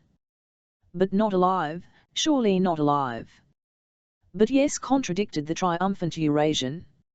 Alive human brains lay all immersed in the glowing case, each resting in a shallow metal pan. There were pulsings in narrow grey which led into their undersides, theatrical evidence that the brains held imprisoned there were, as the Eurasian had said, alive, most strangely, unnaturally and horribly alive. Stark and cruelly naked they lay there, pulsing with life that should not have iron. Yes, alive, rel-rated Ku Sui _ and to die while their needs are attended. One of his long artistic fingers tapped at the glass before the central brain, which was set somewhat lower than the others. This, he said, is the master brain. It controls and coordinates the thoughts of the others, avoiding the useless, pursuing the relevant and retaining the valuable. It is by far the most important of the five, and is, of course, the superior intellect. It is the keystone of my gateway to all power. Elliot Lathgo's ace was deathly white, but, as one in the grip of some devilish hypnotic fascination, he could not tear his eyes away from the revolting, amazing achievement of his brilliant enemy. The Eurasian, with the cruelty of a cat picked that ale one moment to add this master brain, is all that was best of master scientist Cram. The frail old man, this statement like a blow. Oh, dear heaven, not Raymond Cram. Not Cram, the physicist, brought to this. Why, I knew him when, Ku Sui smiled and interrupted. But you speak of him as if he were dead. He's not. He's very much alive, as you shall see. Possibly even happy, who knows? There is no keep back, Carse. His tiger's eyes had not missed the adventurer's slight crouch in preparation for a shove which might have toppled the case and ended the servitude of its gruesome tenants. The hawk was caught before he had well started, and had he not stopped his gathering muscles he would have been dead from the rays by the time he touched the near side of the case. He took his failure without comment, only stepped back, folded his arms and burned his enemy with the frigid glare of his eyes. The Eurasian continued as if nothing had happened, addressing himself chiefly to Lathgo _ the others. You once knew, you are even charged with their murder. Let me introduce you once more to your old colleagues and friends. There, at the right, is the brain you once compared notes with in the person of Professor Starp _ next to him is Dr. Swanson. To the left of Master Scientist Cram, is Professor Gainst, and this last is Dr. Sir Charles Esme Norman. Now think what this group represents. Is Starp, chemistry and biochemistry, Swanson, psychology, Gainst, astronomy, Norman, mathematics. And Cram, the master brain, of course, physics and electricity, although his encyclopedic knowledge encompassed every major subject, well fitting his brain for the it holds. All this, gathered here in one. The five outstanding intellects of Earth, here gathered in one priceless instrument. Here are my advisors, here my trustee, never-tiring assistants. I can have their help toward the solution of any problem, obtain from their individual and combined intelligences even those rare intuitions which I have found almost always precede brilliant discoveries. For they not only retain all they ever knew of science, but they can develop, even as brains can develop. Their knowledge does not become outmoded, if they are kept informed of the latest currents of scientific thought from old knowledge and new. They build their structures of logic once my command sets them on. Wills of their own they have none. I have not succeeded in all my secondary alterations, however. For one thing, I have been unable to deprive them altogether of the memory of what they formerly were, but it is a subdued memory, to them doubtless like a dream, familiar yet puzzling. Because of this I imagine they hate me, heartily, yet they lack the will, the egocentricity which would enable them to answer my questions and do my work frankly. Without them this whole hands swept out widely my whole asteroidal kingdom, would have been impossible. Most of my problems in constructing it were soul road here. And in the future other problems, far greater, will be solved here. WK Carse by now understood very well Dr. Ku Sui's purpose in bringing Ms. Lathgo to his laboratory, and was already goading his brain in search of a way out. Death was by all means preferable to what the Eurasian intended, death self-inflicted, and death that mutilated the brain, but there were no present chances that his searching mind could see. If Lathgo suspected what was in store, his gave no sign of it. He only said, "Doctor, 'cause of all the things you have ever done, this is the most heartless and most vile. I would have thought there was a limit in you somewhere, but this thing, this horrible life you have condemned these 5 men to," he could not continue. The Eurasian only smiled, and replied, with his always seeming courtesy, "Your opinion is natural, master, I could expect no other. But when great ends are to gained, he who would gain them must strip himself of those disturbing atavistic things we call the tender emotions.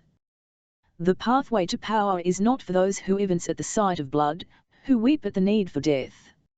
I hope, for special reasons, that you'll make an effort to understand this before we come to the phase which will follow my demonstration. Now, please allow me to show you my coordinated brains in Yusef_L oration_. Will you seated again? You, too, Captain Carse_1T was Ku Sui's show. There was nothing for the 2 men but to obey. But they felt, of a great naturalness in being seated for the demonstration. "To thank you," the Eurasian said, and went to the panel flanking the case. There, he turned and remarked, "Before we begin, I must ask you to remember that the opinions of my brains may always be accepted as the probable, and always, absolutely, are they honest and without prejudice." He threw a small knife switch and again turned. "Nothing seemed to happen. I have contrived, of course, an artificial way of communicating with my hellers. This inset grill here contains microphone and speaker, ear and mouth. The ear picks up my words and transmits them to every brain. If I have asked a question, it is individually considered and the respective answers sent to the master brain. They are there coordinated and the results spoken to me by means of the mechanical mouth.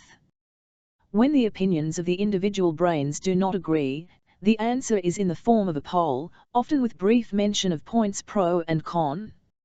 Sometimes their meditations take considerable time, but simple questions always bring a prompt and unanimous answer. Shall we try them now?" The Mansrotators did not answer. Even the Hawk was for once in his life overcome by conflicting feelings of honor and dread, and compelling morbid fascination.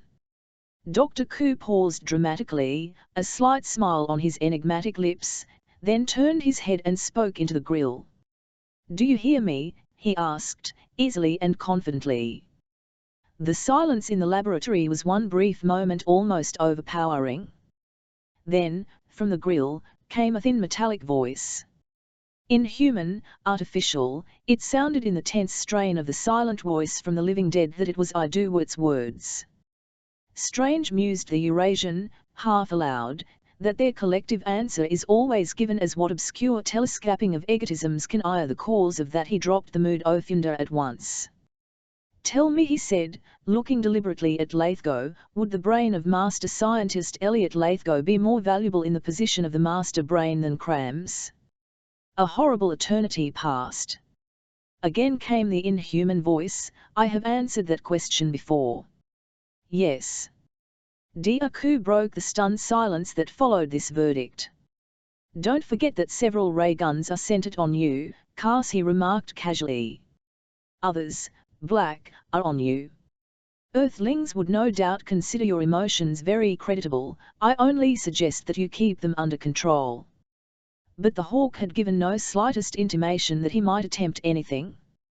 He sat quietly, a little tensely, his face an icy mask, only the freezing shock of his steady grey eyes betraying his emotion as they straight into those of the Eurasian.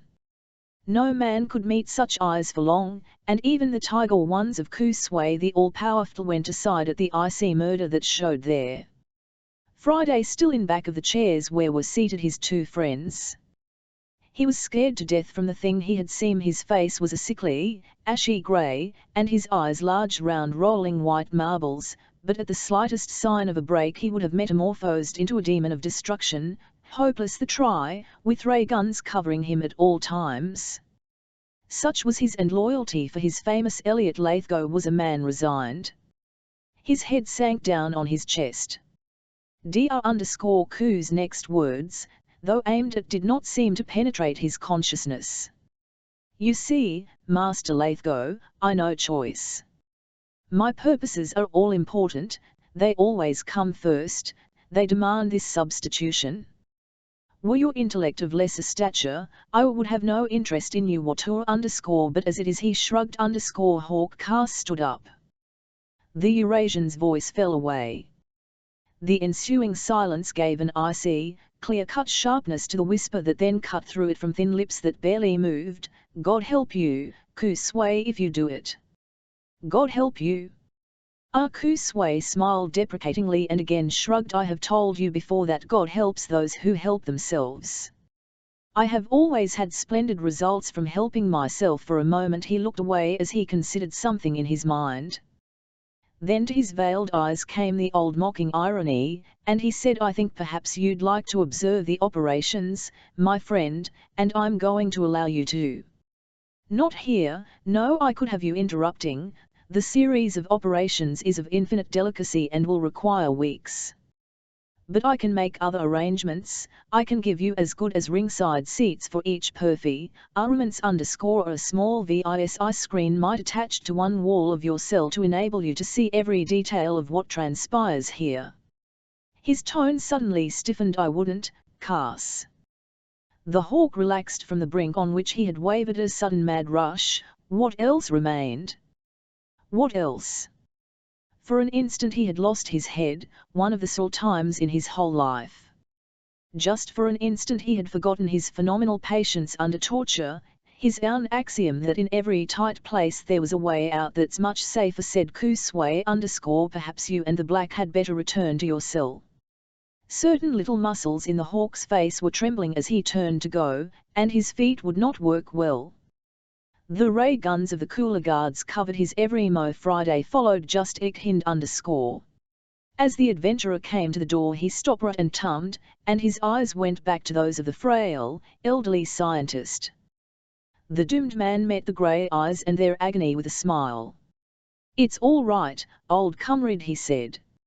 Just remember to destroy this hellish device, if you ever possibly can. My love to Sandra, and to her, and my dear ones on anything but the truth. Farewell. Carse's fingernails bit each one into his palms. He hesitated, tried, but could not speak. All right, Carse, you may go.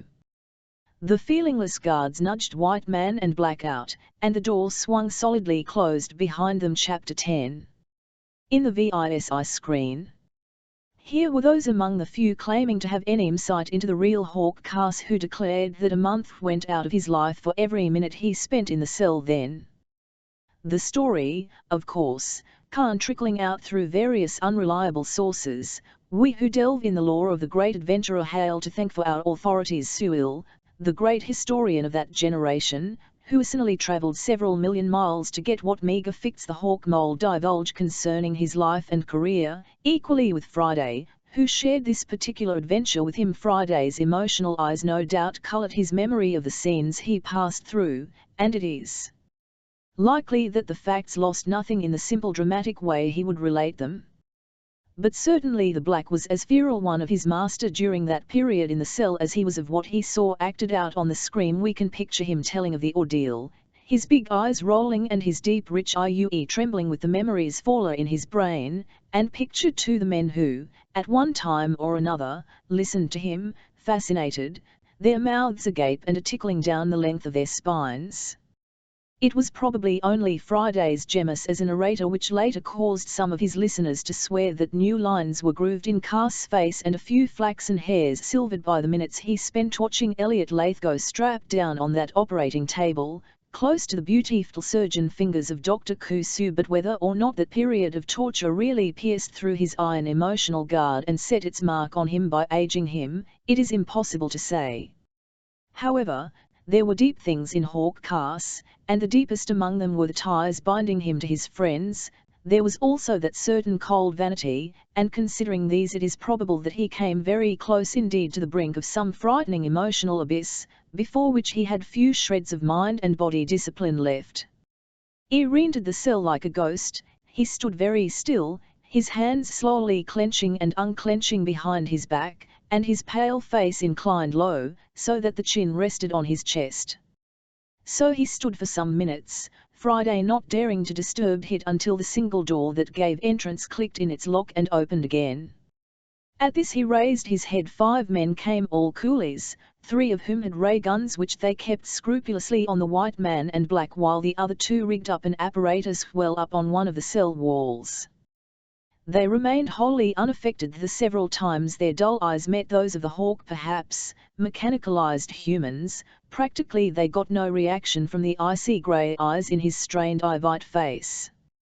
The device they attached was some 2 square feet of faintly gleaming screen, rimmed by metal and with little other than 2 small enclosed tubes, a cup-like projector with ivories looping several terminals on its exterior, and a length of black, rubberized cable, which last was passed through one of the 5-inch ventilating slits high in the wall. Carse regarded it with his hard stare until the door clicked behind the coolies and they were once more alone.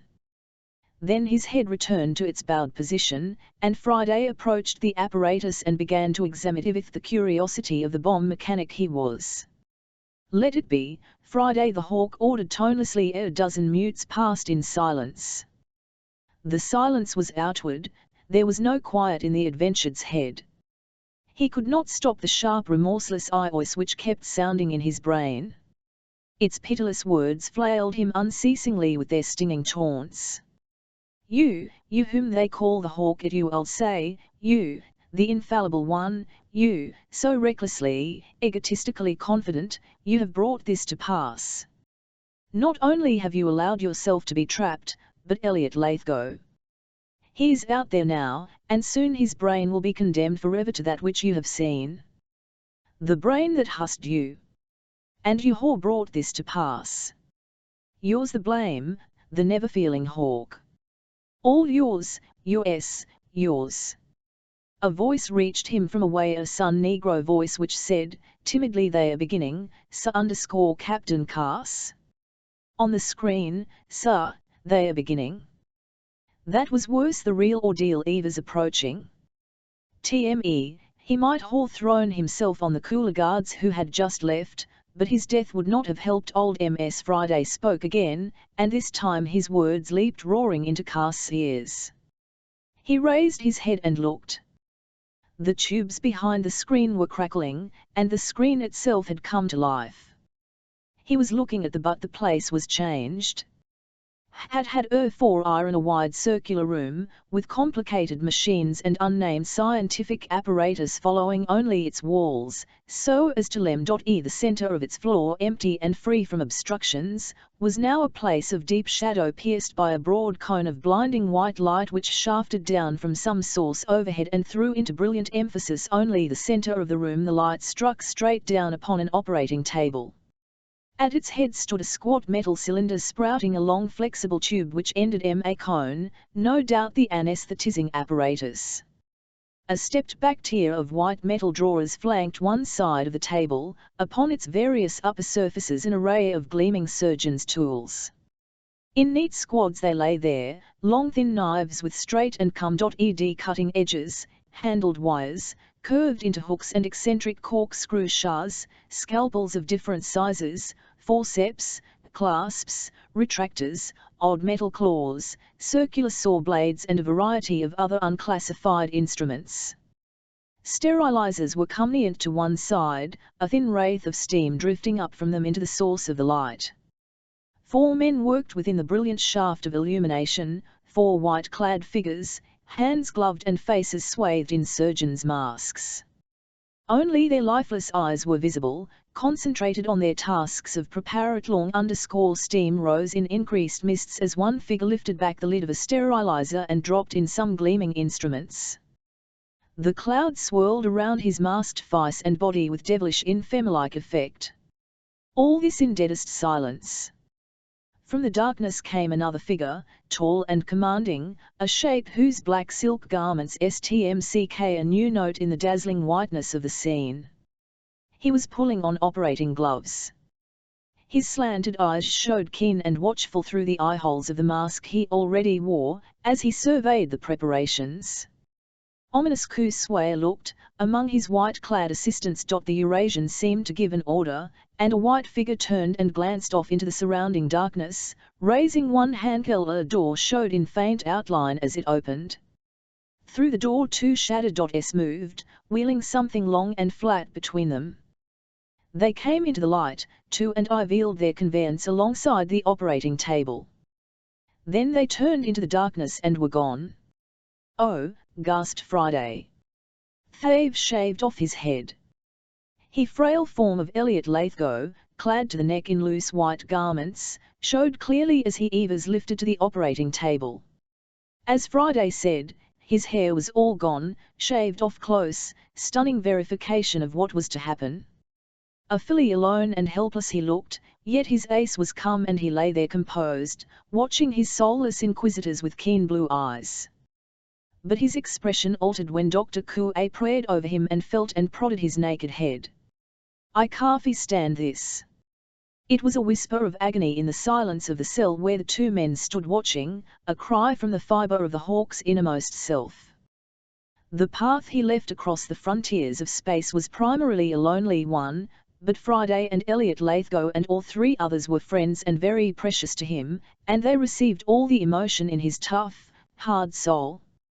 Lathgo, old, alone, dishonoured on earth, frail and nearing the end of the long years, he needed protection.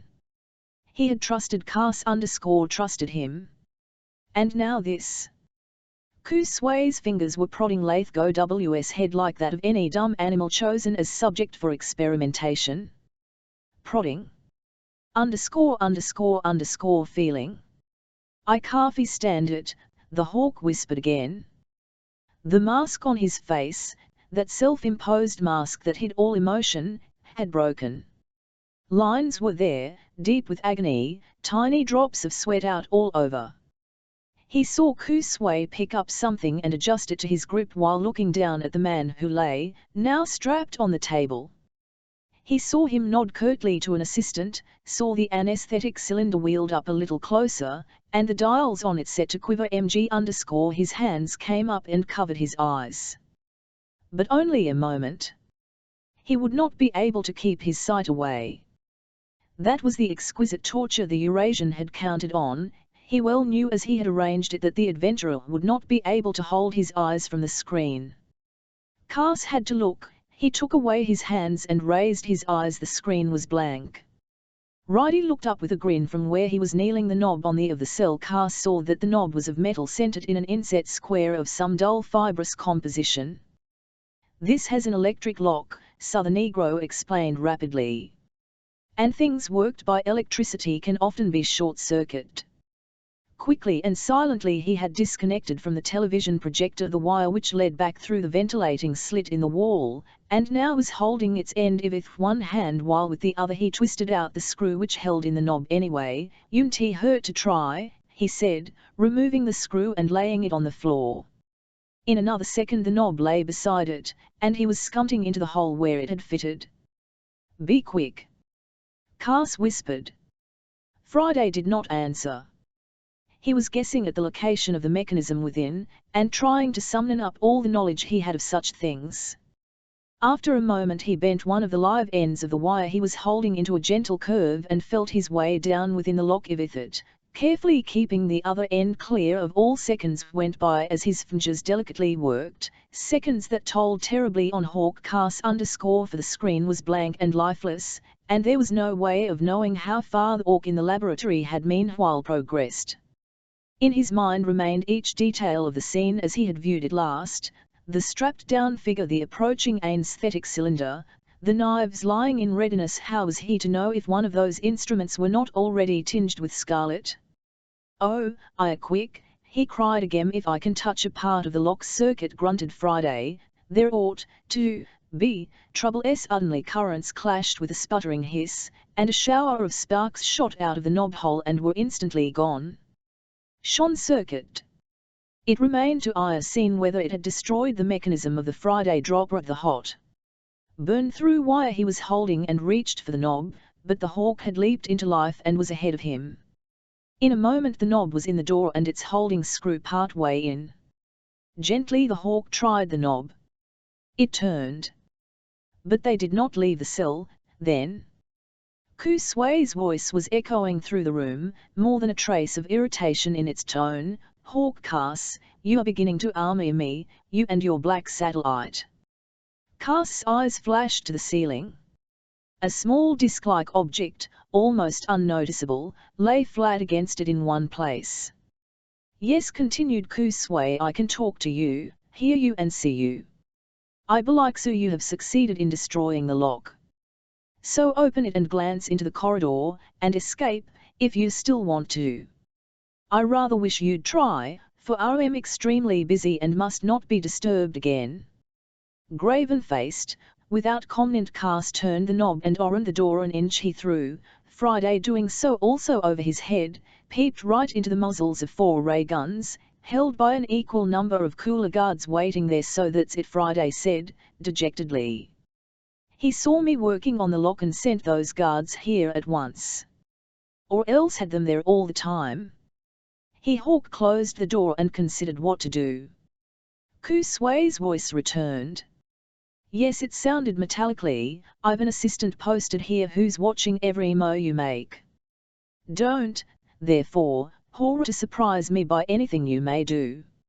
Now I am going to resume work.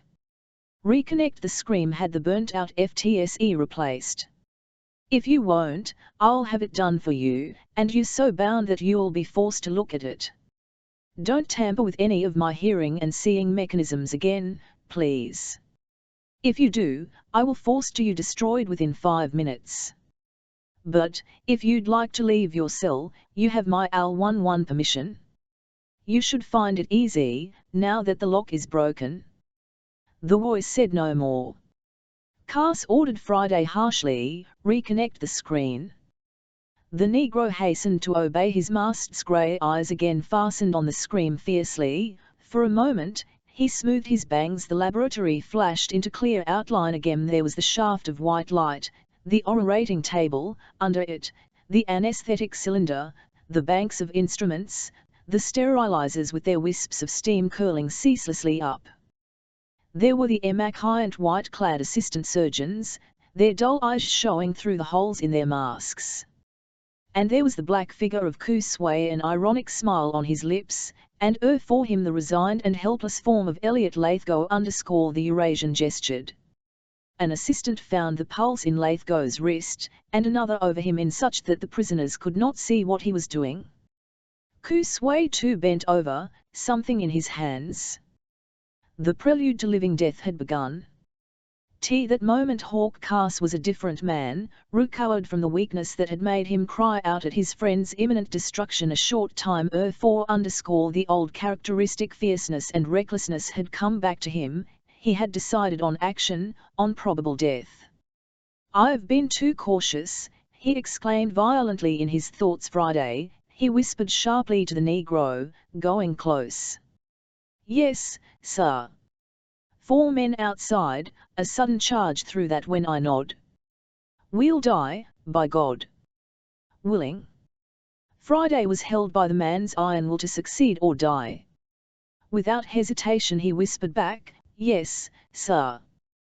Their whispers had been low. Dr. Ku Sui had not been warned, for the screen still showed him bending over his victim. You'll open the door, you're nearest. 111 go through first, the Hawk murmured, and smiled at the loyalty, the promptness of his man's grin of understanding. Then both smiles faded. The muscles of the Negro's huge body bunched in readiness for the signal as tensely he watched the flaxen-haired head close to him.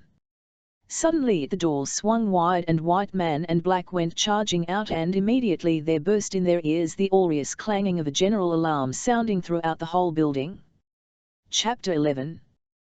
Trapped in the laboratory. One in his carefully welded plot chain, Ku Sui left one weak link, though he was not aware of it at the time. For it old not appear sore by the testing of it, and he had not expected it to be tested. Carse acted recklessly, perhaps, if cold reason applied to his move, senselessly. Dr. Ku had not thought he would dare make the break he did. But the adventurer did dare, and the loophole, the weak link, was exposed.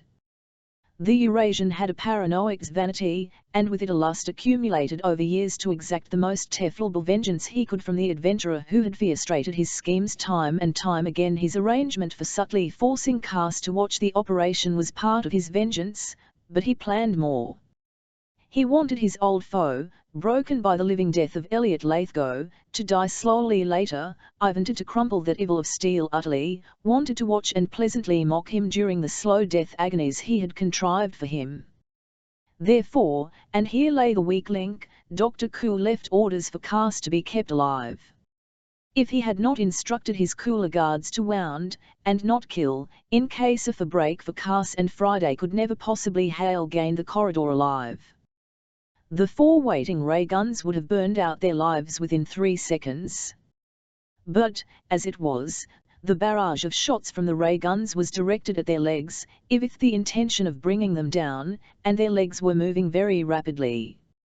And so, reckoning up the of the Cho comrades, their wild fighting start, their fatalistic resolve to get as many as possible of the enemy before they died, the result of that first hectic scramble in the corridor was more or less inevitable. A savage war whoop that rose, ear-shattering, above the clanging of the alarm bell. Friday flung his 220 pounds of brawn and muscle after Carse into the thick of the guards, taking no more notice of the spitting streaks of orange light that laced past his legs than if they had iron squirts from a water pistol. The guards had been bunched well together, but they scattered like 10 pins when Carse, followed by the living thunderbolt of fighting Negro, crashed into them. In that first charge 3 of them were knocked flat, their guns either dropping or twisting loose from their hands.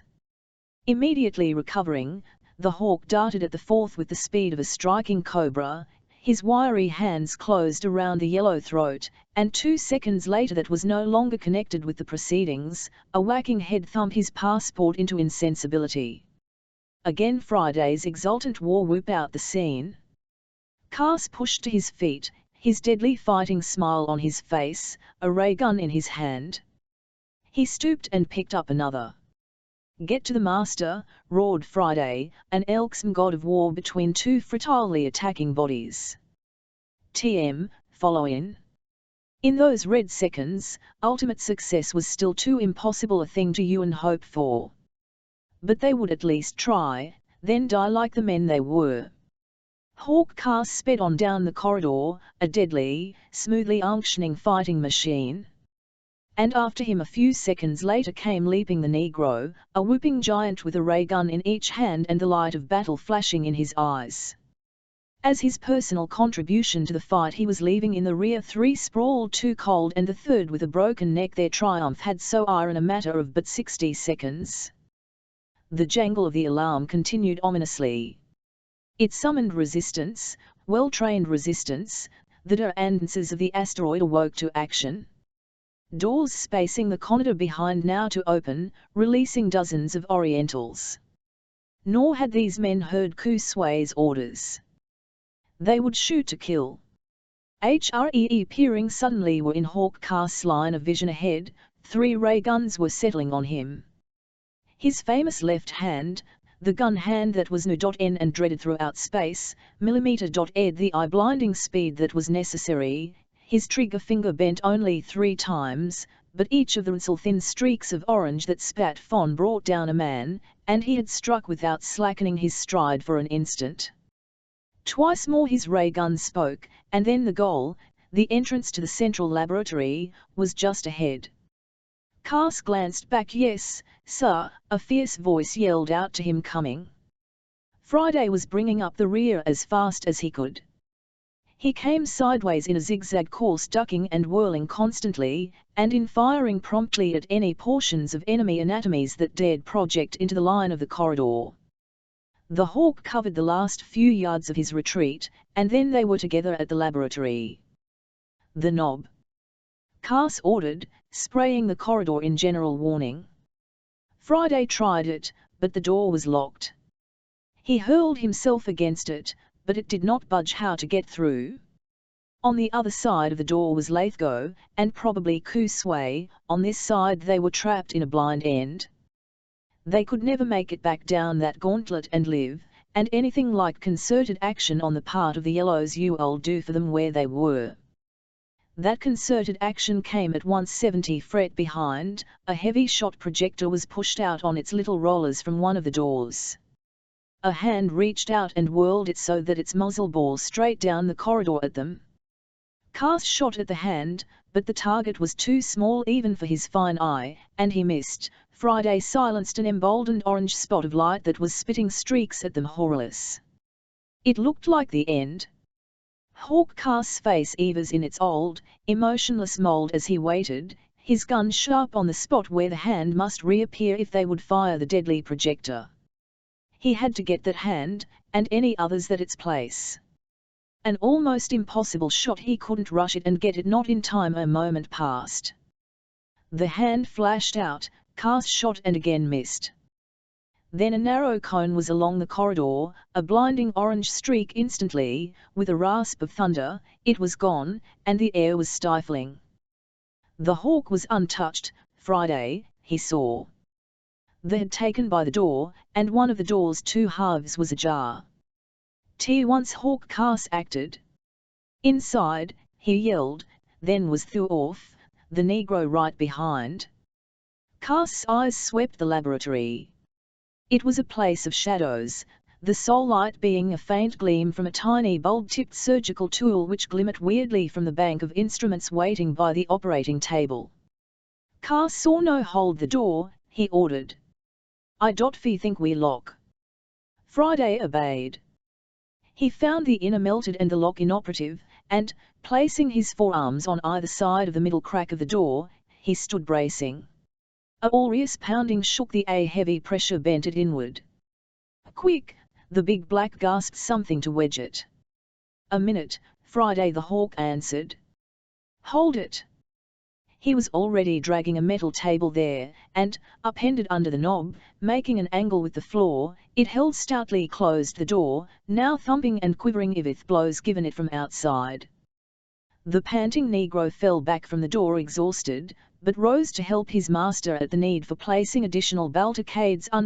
That finished, the hawk wheeled, and at once, panther-like, ray guns at the ready, stalked. There was no sign of the enemy. He approached the orating table. A great relief flooded his grim face as he sighted Elliot Lithgow lying there, apparently untouched and still conscious. The elderly scientist was strapped down tight, but he was smiling. I knew you'd come, Carse, if you could, he said simply. There was no time for visiting. Where's Ku Sui? The adventurer asked. Gone, Lithgow answered. I heard her open and close, which one I couldn't see. He went as soon as that bell began to ring. The assistants, through the shouts and batterings at the barricaded door came a new sound, from another direction. Like a streak the hawk was at one of the three other doors, throwing its inside hand, and by the time he had shot over the second, Friday had taken the cue and secured the remaining one. The Negro let out a vast great umph. He said, I'll tell the universe that was close. W.K. Carse said nothing. With eyes ever watchful for sign of a trick or a trap in the apparently destined laboratory, he quickly unbuckled the bands that held Lithgow to the table. Friday lifted the scientist to the floor, where he stretched weakly. The adventurer smiled faintly, then his eyes went cold and serious. Crisply he said, We came, yes, but now I think we're trapped. There'll be men outside each of these four doors. They may hold them a while, but eventually they'll get through. We must look to the weapons. If only there were better light. Friday, he ordered, look for a switch _Aja. With a thud and a reverberation, a systematic battering had begun on the metal door through which they had entered. It quivered visibly and rang as the powerful blows from the other side bludgeoned into it, and evenly spaced, shrewdly delivered at the vital middle point. W% rang, even strokes, ringing th off out the barred laboratory, rang. Rang _ and then a similar piece settled into clanging routine on another, then on the remaining two. The bolts holding them jumped with each deafening thud. Friday scowled, forgot to search farther for the switch, took a few short, indecisive steps, and then stood still looking questioningly at his master. The Hawk stood silent also, smoothing the bangs of flaxen hair above one temple, his face knit in. He had been afraid they would use the great projector on the door, and had been somewhat cheered by the reflection that they dared not, for fear of destroying the contents of the laboratory, especially the irreplaceable brains. But this was worse. Ku Sui was without question directing their efforts now, and that being the case, he could expect to see one door after another battered down, and then a concerted, four-point rush which would end everything. Lathgo said the extraordinary thing that pointed a way out. "May I suggest," he said mildly, "that we try to get Dr. Ku Sui's brains to help us?" 1% it, do you mean? The older man smiled, a little sadly. "Those brains, they once were friends of mine. It's possible they /11 answer our questions. It won't have to try. We'll ask them how it might be possible to get out." Hawk Carse cried. "Elliot, you've got it. There is a chance." But the Negro shivered. The brains stood for magic, for ghosts and things he wanted nothing to do with. Carse shoved back the screen concealing the infamous device. "For awful, we know where this switch is, at least. If only the current's not been turned off." "Probably not," the master scientist said, out of his 01.vn technical thought train. Friday hung back loath to consent. He looked askance at the thing, his open mouth a small round circle. The Hawk was at the switch, but his hand hesitated. In spite of the emergency, in spite of his innate promptness of action, he hesitated. This thing he way so do, this awful human mechanism before him, they were so weird. And then he heard a click inside the laboratory, in a place where no one should be. Instinctively he whirled and crouched, and an orange ray streaked over his head with its wicked spit of death. At once his own ray gun was up and answering to where the other bolt had started, and then he was flat on the floor and ceiling toward the wall opposite. High wide panel in the wall had slid open, with only the faint noise Carse had heard to mark its movement. For just a few seconds it stayed open. The Hawk covered the last few feet in a desperate rush, but he reached it too late. It clicked shut in his face, and there was no hold for his hands when he tried to force it back. Only a showed that someone was on the other side. In suave tones it Carse, "I still will take you and Lathgo, alive." It would of course be idle to ask you to surrender, but that's not necessary, for you're trapped and can't possibly last another 5 minutes. I intrude only to warn you away from my synchronized brains. I will destroy without compunction anyone who meddles with them." Dr. Ku's voice dropped away. The last words seemed to have come from below. Apparently he was descending by a stairway or hidden elevator. "Without compunction?" Lathgo echoed with a bitter smile. Carse ordered Friday curtly to watch the panel, then returned to Lathgo. "Elliot," he said, "we've got to eye quick." And with his words the delicate, overstrained filament in the tiny instrument bulb gave out, and the laboratory was plunged into ultimate blackness. Chapter 12. Out under the dome. In the well of darkness rang the metallic reverberations from the battering on the 4 doors all around. The fluid nothingness was a place of fear. Its nerve-shattering, mind-confusing bedlam might have come from the antastic anvils of some giant, malevolent blacksmith. The Hawk's curt voice cut through imperatively. "Keep your heads. We'll have a light in a second." Lighter for sun. He threw the switch by the side of the chamber of brains. Seconds passed, and where was darkness grew a faint glow. The switch had operated, the current, probably from the device's own batteries, was there.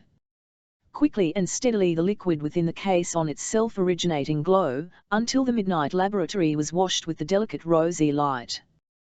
The wires emerged in their complexity as before, and then the brains, all gruesome and naked in their cradles of unnatural life around the intermalalit case, were the three besieged earthlings, half in blackness, the light from the front making ghastly shadows on their faces. Acolytes at some sorcerer's rite they looked, with the long inky patches that left them to dissolve formlessly against the outer walls of the grotesque in the operating garments he wore, his bald head shining in the eerie light. Elliot Lathgo approached the microphone Dr. Ku had used to communicate with his pathetic subjects.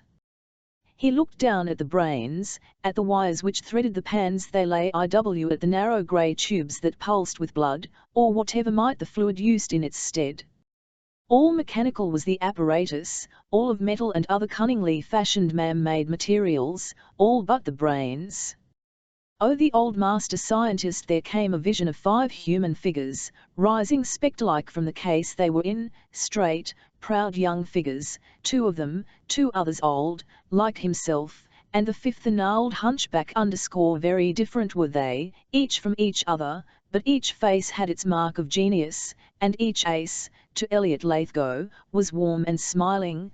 These 5 men were friends so he saw them in vision. Another switch has to ire thrown to talk with them, Carse, he said. The hawk indicated one Quirmley. Lathgo nodded. Yes. That was it.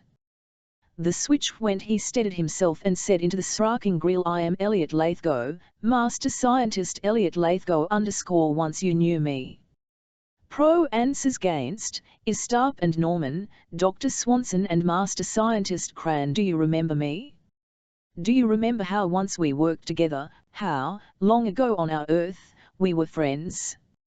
Do you remember your old colleague, Lathgo? He stopped, deeply shaken. In seconds his mind sped back through the years to those men as he had last seen them, and to 2 women he had met, calm-faced as their husbands scientists. God forbid those women should ever learn of this. Carse watched his old comrade closely, fearful of the strain this was on him. Then came a cold, thin, mechanical yes, master scientist Elliot Lathgo. I remember you well. The scientist strove to keep low his voice as he continued, 2 friends and I are trapped here. Dr. Ku Sui desires my brain. He wishes to add it to, he stammered, halted, then burst out, if it would help you in any way, I'd give it gladly. But it couldn't, I know, it would only aid his power-mad schemes, so my friends and I must escape. And we can see now no way. You can hear that noise? It's very loud. Men are outside each door, battering at them, and soon they must break through. How can we escape? Do you know of a way, out of your knowledge of conditions here? Will you tell me, old colleagues? He waited 5 feet away from this scene, and missing almost all of it, was Friday. From his post at the panel he kept throwing fearful looks at the nearest door, which was shuddering and clanging and threatened any moment to wrench off its hinges. A good thing, he was thinking, that the doors were of stout metal. When one did go he would get 5 or 6 of the soulless devils before they brought him down. Carse waited tensely for the response, if one there was to be. His ears were throbbing in unison with the regular crash of rams on metal, but his eyes never left the convoluted mounds of intelligent matter so fantastically featured by the internal radiance of the life-giving liquid. Impossible, it seemed, that thoughts were stirring inside those gruesome things. Please hurry, he said in a low voice, and Lathgo repeated desperately. How can we escape? Please be quick. Then the miracle of mechanism and matter unctioned and again gave forth the cold voice of the living dead. It is my disposition to help you, Elliot Lathgo. On a shelf under one of the tables in this room you will find a portable heat ray. Melt a hole in the ceiling and go out through the roof. Then what can we do? In lockers behind the table there are space chutes, hanging ready for emergencies. Don them and leave through one of the Astro WS port locks. Ask if the ports are sealed, Carse interjected instantly. Lithgow asked the question. Yes, replied the unhuman voice, but twice 4 to the right will open any of them. He master scientist whirred his brow. Though trembling under the strain of conversing with this machine on which his life depended, he did not overlook a single but the asteroid's gravital pull would hold us close to it, he said. Is there a way of breaking free from it? You'll find the spacesuits are equipped with small generators and gravity plates which I helped Ku Sui develop. The switch and main control are in the left-hand glove, thank you. Oh, thank you. You give us a chance, exclaimed old Lithgow he tummed and looked for the Hawk, and found him already in the lockers and pulling out 3 spacesuits. The clumsy, heavy cone of a portable heat ray lay on the table ready to hand. They had little time to waste. The torrid temperature of a new smell of burned metal around the door they had just entered told them, as well as words, that the large projector in the corridor was at last being used to bore a way in. With surprising strength in one so slender, Carse lifted the ray and pointed it at an angle toward the middle of the ceiling. He pressed the control button, and a blinding stream of violet radiance splashed against the metal alcove.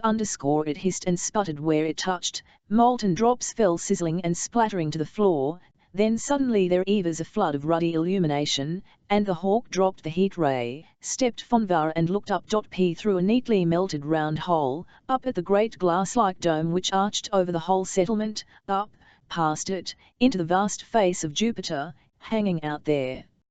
Oppressively near. Friday, champing for action, left his post by the panel and dragged a long low cabinet to position under the hole. On top of it he placed the operating table, and, after he had tripped the table's small wheels, another table on top of that. You first, Eclipse, his master rapped out as he finished. I'll pass the suits to you, then swing Lithgow up. The Negro answered by acting. Swiftly he climbed the rude pile, and reached for the edge of the hole. It was still searingly hot, and he gasped with hun as his palms and fingers clenched over it, but he did not let go. Levering himself rapidly up, he got a leg through and then his body. A second later he eared back in and lowered his hands down. No one up here yet, he reported. All right for the suits. Carse passed the 3 bulky suits to and also 2 extra ray guns he had found in the locker. Now, Elliot, up. With the Hawk's help, Lithgow clambered onto the cabinet he was just mounting the operating table. Few from behind, came a thin, metallic voice, Master Lithgow, Elliot Lithgow, please, a favor. Lithgow tummed and stared, then it was the brains. They had forgotten to return the switches. And now the cold voice was speaking of its own accord, and somehow, though it might have imagination entirely, there seemed to be a tinge of loneliness to the words that sounded from its Sraker.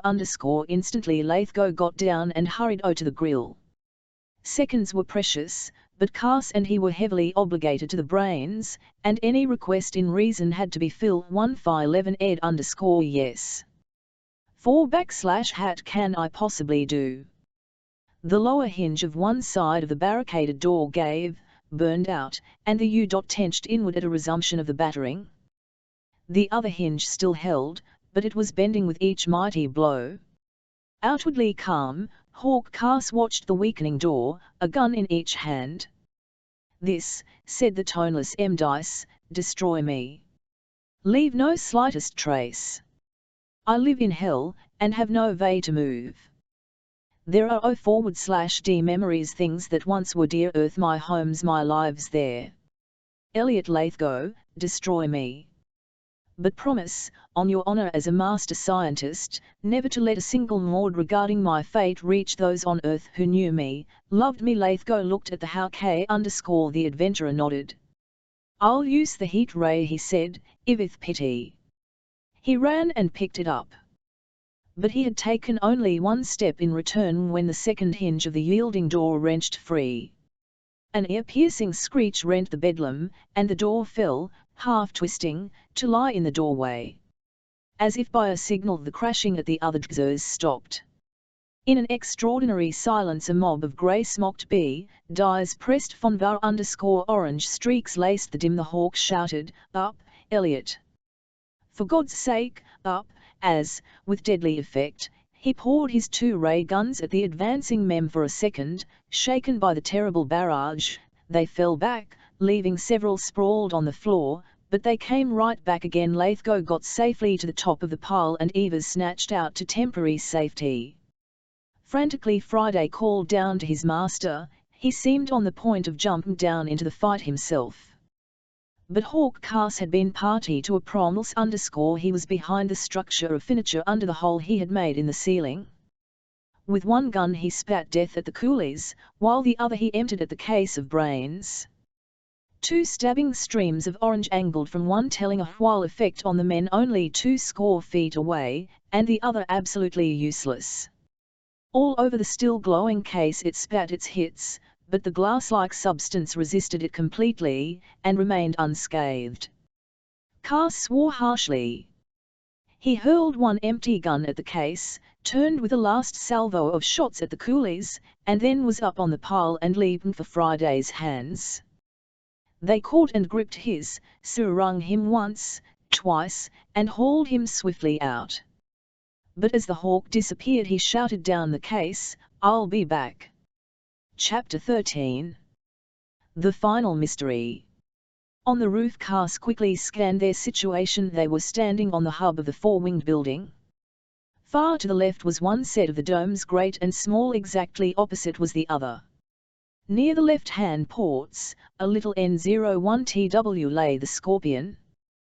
The whole area enclosed Evers a flat plain of grey soil. Looming over the great transparent dome hung the flaming disk of Jupiter, so oppressively near that it seemed about to crash onto the asteroid. Its rays poured in a ruddy flood over the settlement, clearly illuminating each detail, and comparatively close against the face of the mighty planet they could see the whitish globe of satellite IL. It offered the nearest haven.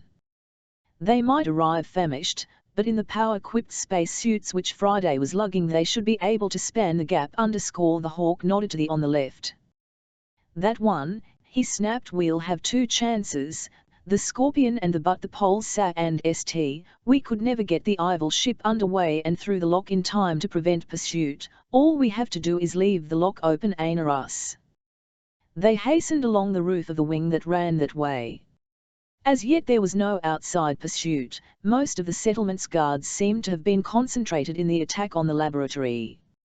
But Carse knew it would only be a matter of seconds. Coolies would emerge from half a dozen different points. He was trying to figure out which points they were likely to be when they passed, perilously close, the spit of an orange ray. He glanced back, to see the first of the crowd which had broken into the laboratory come clambering up through the then, as a second shot sizzled by, they arrived at the end of the wing. Righty, the 15-foot drop without hesitation. Carse lowered Lithgow to him and then wrung down himself. They panted forward over glittering soil. Some 300 yards of open space lay between them and the RXNT locks. Friday now led the way, weighted down under the heavy suits. The scientist came next and then the Hawk, his sole remaining gun replying at intervals to the ever-thickening barrage from behind. They had covered perhaps a half of that distance when the Negro's steps suddenly faltered and he halted. "Look there," he groaned. "Cutting us awful, we'll never make it, sir." Carse looked where his eyes entered, and saw a squad of half a dozen men emerging from a building well to their left. They were running at full speed for the lock, and, as Friday had said, it was obvious that they would get there first. He glanced quickly around. Pursuit from the laboratory in the rear was hot, and moreover 3 coolies were angling sharply out on each side, to outflank them. In a minute they would be surrounded, unable to reach either the port or the ship. And then came the crowning piece of ill luck. Suddenly the Hawk winced, staggered, clapped a hand to his shoulder. A lucky shot from an enemy gun had caught him. "You're hit," cried Lithgow _it's nothing. His slender adventurer stood very still, thinking. He was trapped but he was never more dangerous than when he was trapped. Lithgow timidly ventured a suggestion. "Why can't we put on our space suits and rise up in the dome?" Crisply the answer came back, hard to maneuver laterally _ never get out ports. Sure death. Tersely he gave the two men orders _ one have it, he ended. Way.ea bare chance, if I'm lucky. Now listen, and obey me exactly. Put on your space suits. Shut them tight. Lie flat. You, Friday, use your ray guns and keep the guards from coming close. Wait here. Do absolutely nothing save keep them off and keep your suits intact or you're dead. He grabbed one of the suits from Friday and crept toward the Scorpion on hands and knees. The three coolies from the pursuit at the rear had already cut him off from the ship. Friday could not control his alarm at this apparently crazy act. He called after, but you get to the ship through those guards. And if you did, you couldn't run it yourself, and pick us up. Carse turned, his face white with cold passion. When will you learn to obey me implicitly, he said harshly, and crept on. Old Lathgo trusted his friend a little more. Get your suit on, Friday, he said gently, and slipped into his 01VN _ the Negro, ashamed, followed his example, then were flat on the ground, back to back, sniping, Lathgo also, as best they could under such conditions at the groups of men who now were bellying ever nearer from three directions.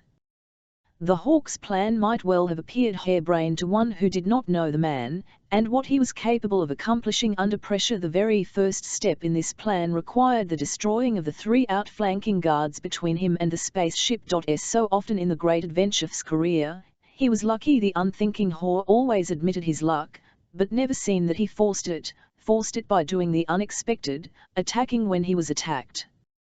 He was doing that now.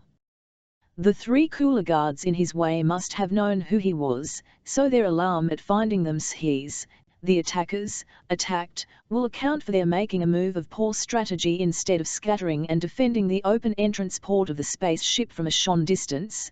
They in their alarm made haste to get inside to defend it from there. The interior was the best place to defend the ship, if they had already inside, for they could lie in the inner darkness and sweep the open port when the Hawk entered. But to try to pass through the port, that was bad judgment. It was only necessary for Carse to hold bead on it and fire Ivan. They passed in line. This was the present luck of the Acontura _ he might have sniped the guards anyway, but he had it easier. From 50 yards away, prone and carry alley sighting, he took the three lives that had iron so viciously, so subversively altered by Ku Sui _ a moment later, the way cleared, he was inside the ship, and his spacesuit lay on the ground outside. Idly the three groups of guards closed in on Lathgo and Friday. The two men made their advance as uncomfortable as possible, but they could do no accurate shooting at such difficult targets as crawling men, from within the cramped interiors of their cumbrous suits. Not even Friday, who was a crack shot. They could not hold out long, nor did they expect to. They had been too occupied to notice what had become of Carse within their suits. All was silence. They heard neither their friend's shots as he struck down the three nor their own. Quick glances at the ship's open revealed nothing. Probably, they thought, the Hawk was dead. If he were not, they would soon a matter of a minute. Maybe two. Their suits were still intact, but they could not remain so much longer. Ku Sui had this time ordered them destroyed, and now half a dozen coolies were leaving the ring, tightening around them and creeping to the Scorpion as additional guards. It was then, in those last few seconds, with death staring them in the face, that Friday did a magnificent thing. It happened that Carse saw him do it as the adventurer jumped out of the Scorpion again and frantic speed into the spacesuit he had left waiting. Friday straight up, 100 feet from the enemy, a great bloated monster in his padded suit, and charged. Lathgo and Hawk heard, by their suit helmet radios, his battle yell of defiance, but they did not. All silent, apparently, he lushed them, slowly, because of his hampering suit, his ray gun spitting orange contempt, and other pencils of fiery death passing him narrowly by. and then, while he still charged, the rays stopped stabbing past him, and he saw the faces of the cooler guards turn upward. So surprised was the expression on their faces, that he turned and looked too, and saw the Scorpion, her entrance ports still open, 5 feet off the ground and rising with swift acceleration. Faster and faster she rose, all ray guns were silenced before her astounding ascent. Higher and higher, faster and faster, till with a stunning, ear-deafening crash she struck the great dome and was off. Then came chaos. A huge, jagged gash marked the ship's passage, and through this the air inside the dome poured cyclonic force, snatching into in maelstrom everything unfastened within the dome and hurling it crazily into space. For seconds the flood rushed out, a visible thing, grey from the soil which it up, and while its flare lasted every building on the asteroid quivered and groaned from the terrific strain. And where, a moment before, men had stood, 2 white men and a black, and a score of cooler guards, there was now nothing save the flat rock under the gaping hole. The upper soil had been ripped out and flung forth like a concealing veil around that had gone with it. Or an interval Hawk Carse knew nothing. He had ceased to live, it seemed, and was soaring off eternity. He never knew how much time passed before his numb senses began to return and he became aware of weight and of a furious roaring in his head. He was moving von Var at blinding speed. Something kept flashing before him, a uvical stream of ruddy orange light. His dazed brain could connect it with nothing he had ever known. The orange stream settled into spasmodic bursts, pitch blackness filling the intervals, and when it came more slowly he saw that it was in reality the vast flaming ball of Jupiter, streaking across the line of vision as he tumbled and over, head heels, free in space. The realization helped his return to alertness. As the wild tumbling motion gradually ceased, and Jupiter tended to stay more and more under his feet, he peered around through his faceplate. To one side he glimpsed 2 grotesque, bulky figures, one half of them limned glaringly against the blackness of space by the nearby planet's light. He saw other figures, too, spread out in a scattered fringe, figures of men in smocks, dead and bloated and white. They were the coolies, these last, and the other 2 were of course Lithgow and Friday. But had they survived the outrush of air? Carse felt in his left glove for the suit's gravity control, found it and tentatively moved it. His acceleration slowly increased. He brought the lever part way back. Into the microphone encased inside the helmet, he called, "Lithgow. Lithgow. Can you hear me?" "Friday." The radio broadcast his words. Welcome answers came in Elliot Lithgow's tired voice and the Negro's emphatic bass. "Maneuver together," Carse instructed them. "We must lock arms and stay close." Lonely, clumsily, the 3 monstrous figures made toward each other, and presently they were reunited in a close group. Carse pointed an arm into the of Jupiter where there hung poised a gleaming globe of white, dappled with dark splotches. "Satellite ill," he said, "our goal. And we'll get there without interruption now that Ku Sui's his laboratory, his coordinated brains, are destroyed." You are very quiet, Elliot. You happy at our success? "I am very tired," the old scientist said. "Oh, but we'll sleep and feast and game when we get back to my hidden lab on Wii." "Chicken for me," exclaimed Friday. "Even at $20 a can?" "Your shoulder, Carse, how is it?" asked the master scientist solicitously. "And how did you get out of that spaceship in time, after you had given it such an acceleration?" There was a tired smile in the adventurer's voice when he replied, "My shoulder, a trifle. I have a dozen such burns. But my feet still hurt from the 20-foot drop out of the Scorpion. I had to get out, the shock of the crash would have killed me. But I've been looking for the asteroid," he went on, and interrupted himself by the whom of the Fanti, he exclaimed in amazement. "Elliot. That explains it all. His whole body was tilted back to allow him to upward. Friday and the master scientist followed his startled gaze, and they too gaped in wonder. For there was nothing or around them, no dwindling fragment of sign of any asteroid, only the eternal stars. Yes, said Elliot Lathgo slowly, that explains it all. It explains what? Asked Friday, stumped. And where is the asteroid? It's up there, the Hawk replied. Don't you see now, Eclipse, why no one's ever found it, why we could hunt for it and hunt in vain? Ku Sui made his whole asteroid invisible.